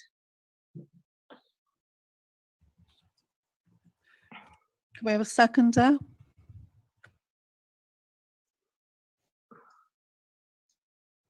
I'm happy to second this one, Chair.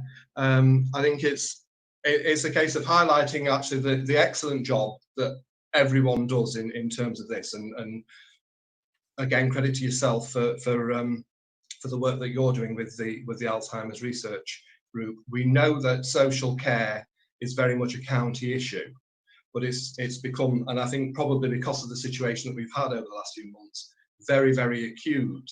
How many people are actually caught in this position before then, and also the impact that it has on carers.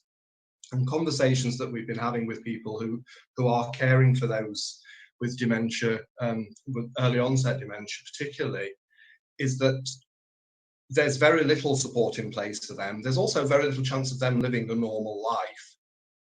And I think it's surprising how much of a change. And when one has a baby, you have antenatal classes. There's absolutely no kind of equivalent when suddenly somebody that you care for is changing in ways that they may not even realise themselves. So we have the health and well-being. We need to look into it. The problem is at this point, the needs of everyone are so diverse. We need to actually go out and source what they are. I mean, I've spoken with different carers.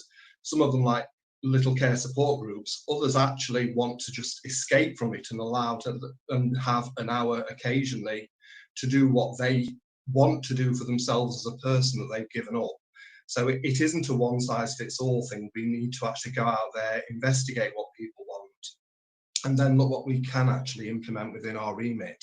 So I'm happy to second this on behalf of Councillor Windley. I think it's an important need that we've got in our district, and I hope that members will support it. And if they've got any amendments, then please actually amend it in a positive way so that we can show how dedicated we are as a council to people who are in this position. Thank you.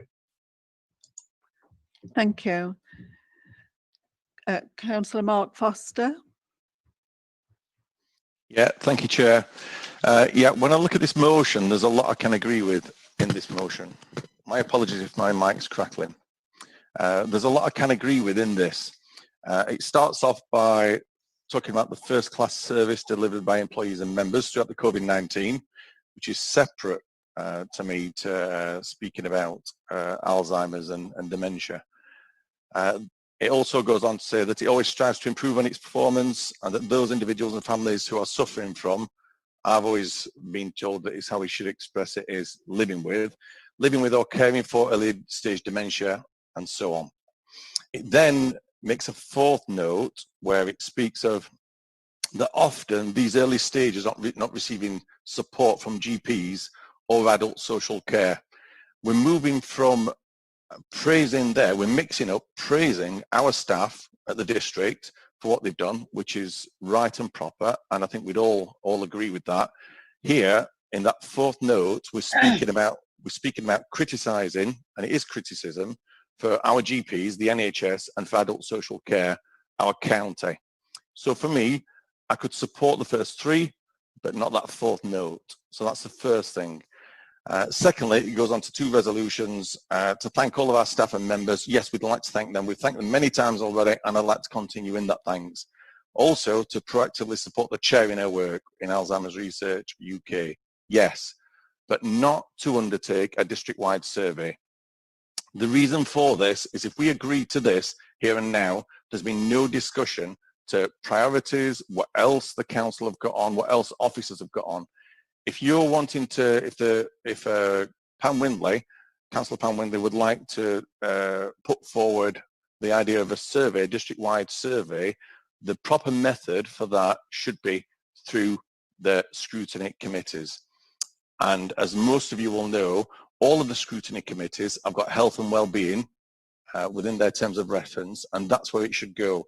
Before you decide to take it, before that committee puts it forward and decides to do that survey and make a year's worth of work, if it takes a year, you've got time to discuss it. You've got half an hour, you've got an hour. The chair can make time for that. That's where this should go. It should not be at full council. So here, we've got lots of positive things about the council. We've got thanks that we strive to improve on its performance, and mixed in with that, we've got criticism for the NHS and for the county. Now, this is the wrong time to be criticising these other organisations. So I can support the first 3 points, not that fourth point of criticism for the GP's adult social care. I could also resolve to thank members of staff for their excellent work. And when it comes to that second resolution, to proactively support the chair in her work, yes, right up to the point of where it says UK, full stop. And following from that, what I would like to do is put that as an amendment. So I would like to propose that amendment, that we accept, if it's clear to the officers, those first 3 parts, not that fourth part about GPs and adult social care, that we do resolve to thank staff, and the second part of the resolution to proactively support up to UK full stop. That'd be my, and what I would like to add as well, we speak about not playing politics. This is the worst sort of schoolyard politics. It's student politics, and it belongs on a student campus. Mixing support for our staff with criticism of other organisations, and that's exactly how I see it. So from now on, I'd like to see things like this go to committee and not to waste my time here. Thank you. Chair, may I make a point of personal explanation for Councillor Foster, because I think he's misunderstood point 4. So if I could actually clarify that before any member goes to discuss any point. Quiet, go on, go ahead. Thank you. Yeah, Councillor Foster's taken that as being a criticism. It absolutely isn't. It's highlighting the fact that very often, and particularly with people who are in early stage dementia, they don't actually recognise that they have an issue, and getting them to even go to the doctor and getting adult social care involved is an issue in itself. So it absolutely is not a criticism of those agencies at all. It's saying that simply they're not able to be accessed, so they're not receiving support from them. So I would just like that point of clarity before any comments are kind of made further, which take that impression, because it absolutely isn't. Chair, my comments stand and my amendment stands, which I'd like to propose. Thank you, Chair. Councillor Shipman, you need a seconder. It's Councillor Foster. Councillor Foster, who needs a seconder for his amendment. Yes, Chair, I'll second. Councillor Kenyon. I thoroughly support the thrust of this motion, that detail such as requiring a survey into one particular issue in isolation from all other claims on council resource is just an unnecessary micromanagement of day-to-day council business, and I don't think it's appropriate for that level of detail to be in a council motion. And I'd also say that point 4 in the notes, whatever the intention, it does read as a criticism, and I think it should be removed. So I second the amendment. Thank you. Can we now debate the amendment? Chair, I've been waiting to speak for the last 5 minutes before Mark Foster. If you're going to ignore me, then I'll leave the meeting altogether. Ignoring you, Councillor Hill, I've got your name down. Could if you want to speak, can you speak now? Yes, I do like to speak. As you're all aware, or most of you, I have some input into this conversation, and I'm not interested in party political arguments between the Lib Dems and the Conservatives. I don't want to know about that. I do know that when you're diagnosed with early dementia in your 40s, the first fact is getting somebody or some people to recognise that you have got dementia and it's not a migraine and what have you that you're suffering from. And because they're in the early 40s, people don't even want to know that they might have dementia. So you pass from pillar to post. And Pat, you know yourself, I ended up with our Julie at Derby to get somebody to listen to what was going on. And it was there, not Chesterfield and not local, it was there that they recognised she'd got early onset dementia. And from then, you know yourself, it's a downward spiral. And I feel, you know, I'm not interested in party political arguments on this. I will be voting for it because I want people to recognise that young, very young people get dementia. Thank you, Councillor Hill. Can we go back to Councillor Shipman on the amendment?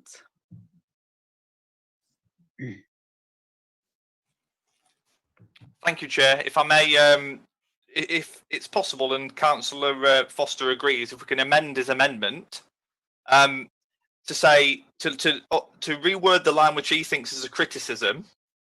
So it actually says often the patients, I mean, you word this however you wish, but often the patients, through no fault of any service provider, are unable to get the diagnosis for dementia from, you know, so it specifies that in there, that actually people are, like Councillor Hill says, people are actually going undiagnosed through no fault of anybody else's, purely because of the way the system functions. Because obviously the younger you are, people will assume it's a migraine or may think it's something else and won't necessarily by default go towards it being Alzheimer's or onset dementia. And where he wants to remove the bit about the having the survey, for us to agree in principle that a survey is happening, but for it to go to one of the scrutiny committees to hammer out what that survey looks like and what it is it's trying to achieve. And obviously then it will go to a scrutiny committee for them to deal with as they wish. So it doesn't remove or negate any part of the motion, but actually clarifies and hopefully gets the agreement of everybody in the chamber. I fully support the motion and its intent, but I do agree the wording could slightly be changed to remove that ambiguity around it, potentially criticising somebody, or, you know, what it is it's trying to achieve, because there needs to be some outcome to this motion, and I think that the survey is that outcome. But I do agree with Councillor Foster that there needs to be a process leading up to that to ensure that the survey itself is rated and scrutinised so that it can actually achieve something. Thank you. Do we have a seconder for the amended amendment? No, Chairman, you can only deal with one amendment at once, unless Councillors Foster and Kenyon agree to change it. Do you want me to come back now, Chair? Is that suitable? Or the other people to speak? Angelique Foster wishes. I'll come back after. Back after. Thank you. I think the comments I was going to make, we moved on since then, so I'm happy to just not speak at that point. Thank you. Thank you.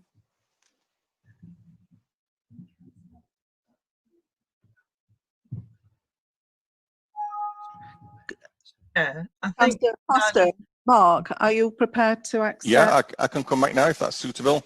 No, those are put forward by Councillor Shipman. No, I would like that fourth part taken out. We're not splitting hairs, we're taking that out. That is what I'm proposing. As for the survey, I take your point about hammering out the details of the survey at the committee level. Yes, I know where you're coming from, that we commit to it here and there they hammer out the details. That's not what I'm proposing. What I'm saying is when you're dealing with something like this and committing to a survey, the commitment to the survey must be at the committee level. They will decide what priorities they've got, who can look into it, what officer time they've got, and all of that. There's other things going on within the council, and it's there where the priorities are set. You might want to set it here, but I don't think we should, and that's why my amendment stands as I've already put it forward.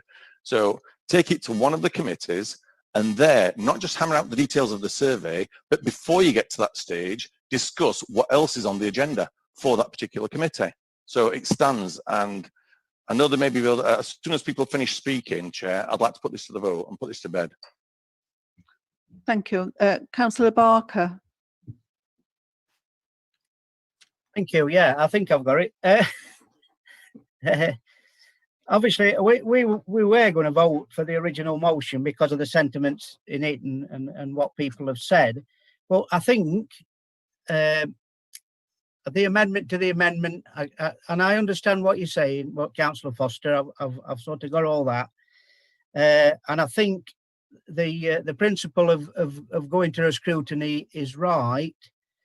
So I think that we could support the amendment, but what I'd also like to put in, having listened to Councillor and Councillor Winley, who've got personal experience of this, that whatever committee that goes to, whichever it's communities or whatever, that those two councillors are invited as well, because they've got the background, it sounds of it, as where some of the holes are in the system, and I think we're all wanting the same thing for the system to be better, so that people don't slip through the net and can be diagnosed earlier and everything like that. I'd also like to make the point that while we're thanking staff, and I agree it is a bit mixed up, the motion between council staff and social work staff, but I think we should be thanking them all for what we've been through over the last 4 or 5 months, and I'd sort of put into the debate or the thing that going forward we don't have all the staff, we keep up the staffing levels in social care and in our councils. I'm not saying we put that into this motion, I'm just making the point that we're good at thanking people and we're good at making gestures, but when all this is settled, I'm fearful that it's these sort of people that'll end up getting affected by it, and we want to try and ensure that we don't forget that what the work that these people have done, that are working either in care homes or the work that our staff have done when all this is settled down, because it's easy to forget that the lower end of the scale, pay scale and everything like that. So we'd like some reassurances on that, but I think if we could just clarify, Mark, exactly what the amendment is, because I did miss a little bit of that, what we're voting for. And I think as long as the sentiment's there, I think we're all agreeing the sentiment in that motion is right. But, that nobody should be suffering with Alzheimer's in any sort of level. And if we can help in that process by doing a proper scrutiny review and adding them 2 people, I'd be happy with that. Thank you. Councillor Ridgway. Yes, thank you for that. I take on board everything that's been said, and I wholeheartedly agree with Councillor Barker. But I do feel that we need to be looking at the mental health of everybody that has had to go through the COVID-19. So it's not just about the Alzheimer's and dementia. COVID-19 has affected people tremendously, and it's caused dementia and mental health. And it has caused lots of problems with people that have worked in that situation. Me, for one, having worked in it, and I can assure you it's one of the most horrific things that I have ever had to deal with. And I would never wish anybody sitting, you know, all these counsellors to go through what I have had to go through and see what I have gone through, because my mental health has been totally and utterly affected. So I think if we're going to be doing it, it needs to go to every single scrutiny. And I think we need to have probably somebody that people that have been affected to be able to go along and talk about what's happened, because until you've actually been there, seen it, done it, and got the t-shirt, then I don't think anybody can actually say what's gone off and what's not gone off. Thank you. Councillor Thacker. Thank you, Chair. I think I accept what Councillor Ridgway said. I think mental health and well-being during this COVID period has been a severe downside of what's happening in this pandemic for many, many people. I don't want it to be wrapped up with the dementia situation. I think they're two separate things and both equally important. Having had family members myself who've suffered from, and to use that phrase, which we shouldn't, dementia and Alzheimer's, I felt this motion didn't go far enough. And the reason I support Councillor Foster's amendment is it just takes it back to saying the thanks and so on at this moment in time, but then the work can go back to scrutiny, because I think the survey is all well and good, but there's already recognised data about dementia and Alzheimer's in North East Derbyshire. I would prefer to see what we do next as more action focused, working with local charities and groups, supporting them in what they're doing to tackle Alzheimer's and dementia, not just for the people themselves, but for their families, because it's also hard for them. And also for the council to look at targeted work with the clinical commissioning group and public health organisations, and look at a whole raft of other things that we can be doing that goes beyond just doing a survey. A survey is only one tiny part of it. And I think going back to the scrutiny committees, we could actually talk to professionals, people who've actually been in that situation with family members and so on, and we can put together a more robust approach from this council to deal with this. So I support the amendment. Thank you. Councillor Foster now has the right to reply on his amendment. Yeah, thank you, Chair. Yeah, just to make clear what the amendment is, following from what Councillor Barker requested. That the motion as it stands, where it says council notes, the first 3 points, the last point that says that often these early stage cases are not receiving support from GPs or adult social care, that one is removed. So the first 3 points stand, that we note them, but not the fourth one. Where it says council resolves to thank all of our staff and members for their excellent work, that stays.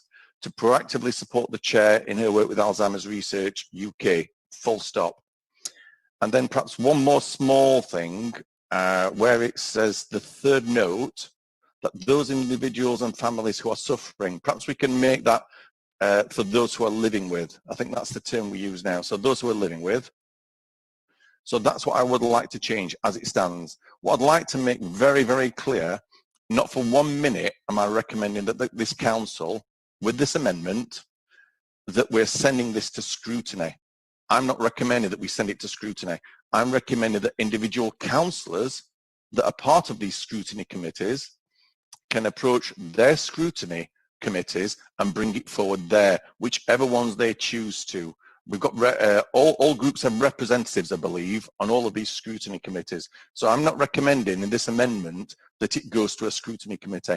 What I'm saying is, as I originally explained, that if the Lib Dem councillors wish to put this to the council, or put this to get the district council to do these district-wide surveys, it should be done through that method. I'm not recommending that it goes there. When it goes there, if it does go there and they put it forward and a particular scrutiny committee picks it up, at that point they can call whoever they want, whichever witnesses, whichever professionals, and indeed whichever members here have got experience with dealing with dementia and Alzheimer's. So I hope that's clear. But I thank you for your support to Councillor Barker.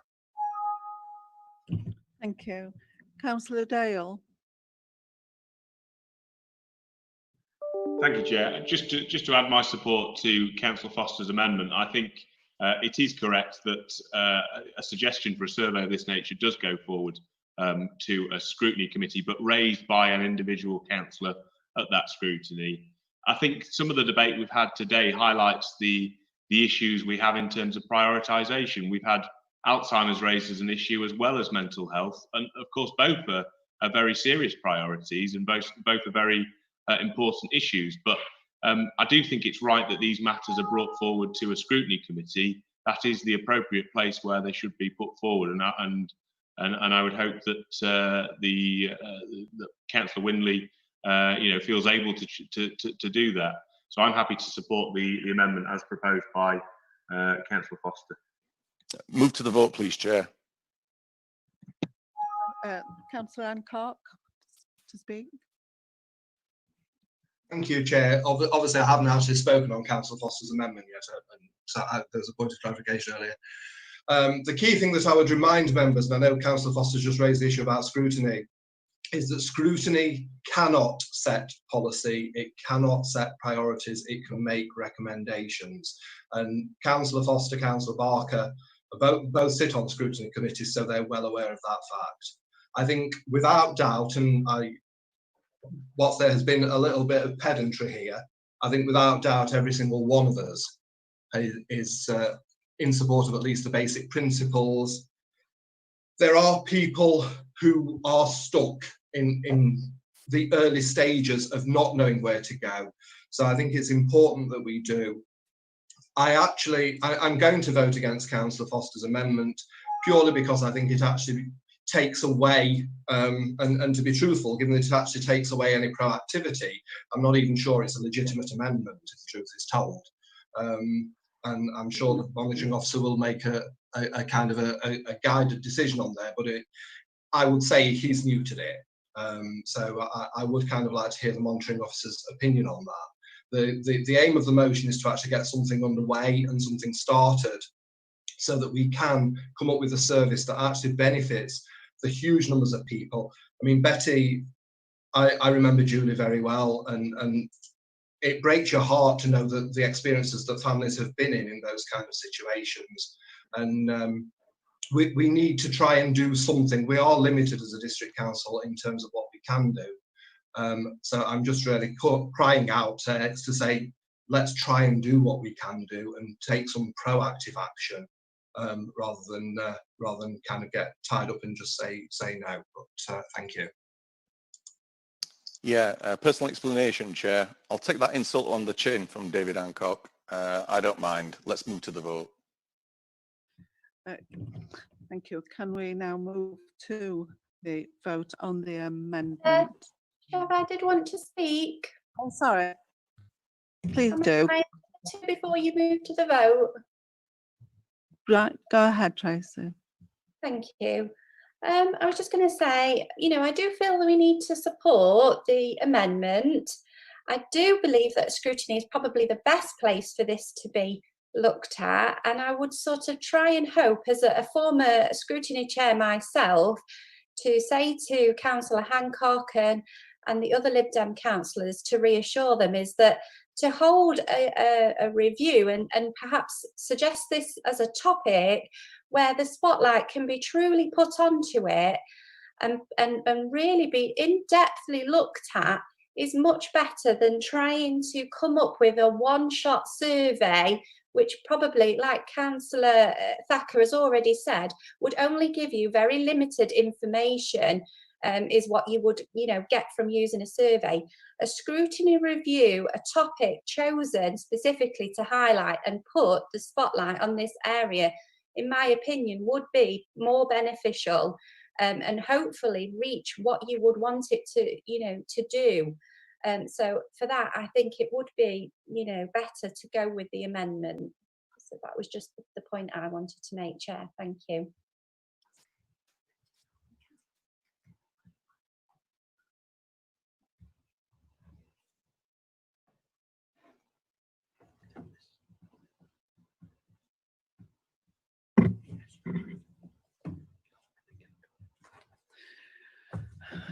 Councillor Windley, would you like to reply?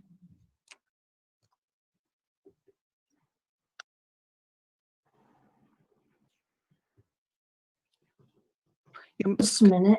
Okay. Yeah, just to say that the discussion about the GP support, it wasn't ever a criticism. I've walked down this road 3 times with people who I've supported with dementia, Alzheimer's, right from the beginning and right until the end. I've sat New Year's Eve in 2019 with someone who had been through this journey, and I'd been with them and they passed away. I know what it's like. The early stages, it's very difficult for GPs and social care to come in and support much needed help. It's very difficult. The point system that they've got to work with, even to get the budget in place for extra help coming in, and the isolation that the families can lead. So it was never ever a criticism. The best way we can get help for people that's walking down this path together, I'm happy to go along with it. As long as they get help, that's all I want. Thank you. Oops. Can we now move to the vote on the amendment? Thank you, Chair. Is everybody content to move to a vote on the amendment, or does anybody want it reading out again? Okay, that is, everybody is content. In which case, can you switch your cameras on, please, and put your hands up if you're voting for the amendment.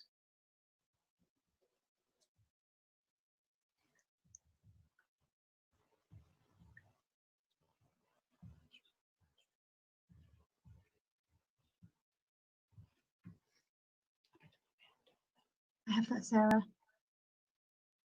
Thank you. Can I have everybody who is voting against the amendment, please switch on your camera and put your hand up.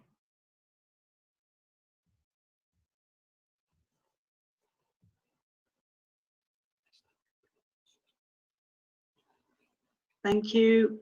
And is there anybody who is abstaining? Please you switch your camera on and put your hand up.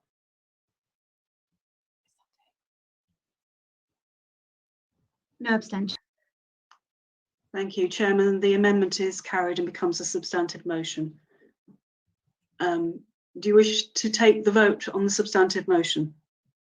Yes, please. I think Councillor Shipman wants to exercise his right to reply. Oh, sorry. Councillor Shipman. Thank you, Chair. I must say I'm disappointed that that amendment, as it was worded, has passed. I did agree with some of it, but I think the maybe unwanted subsequently to that passing, I think what it's done now is taken all the meat off the bones of the motion, because I'm not sure if Councillor Foster is a scrutiny chair, I believe, and it baffles me that he's sat there saying that that scrutiny committees should be the ones setting policy for the council to scrutinise. Actually, it's the other way around. The council sets a policy and the scrutiny committees scrutinise whatever the council have agreed. And therefore, it should be council saying we're going to proceed with a certain path.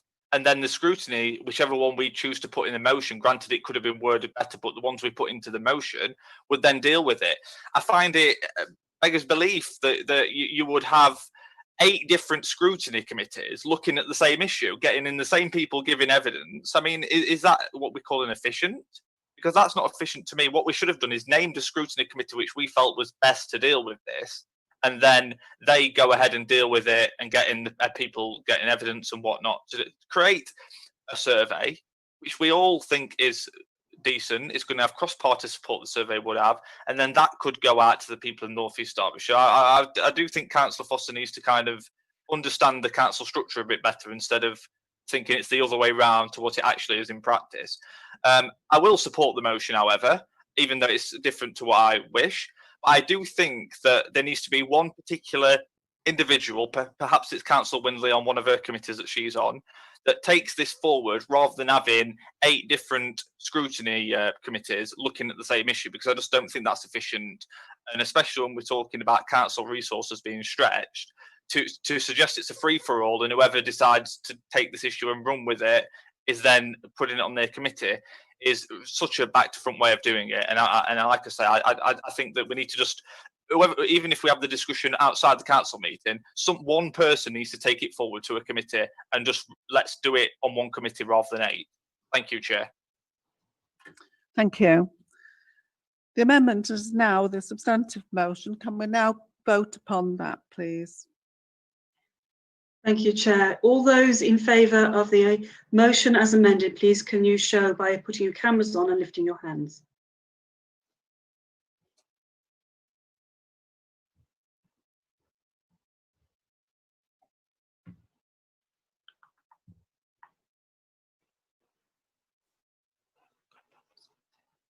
That's Sarah.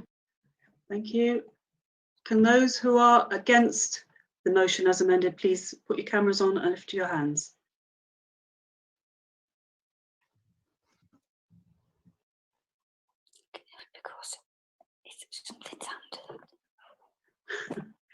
Thank you. Is there anybody who wishes to abstain?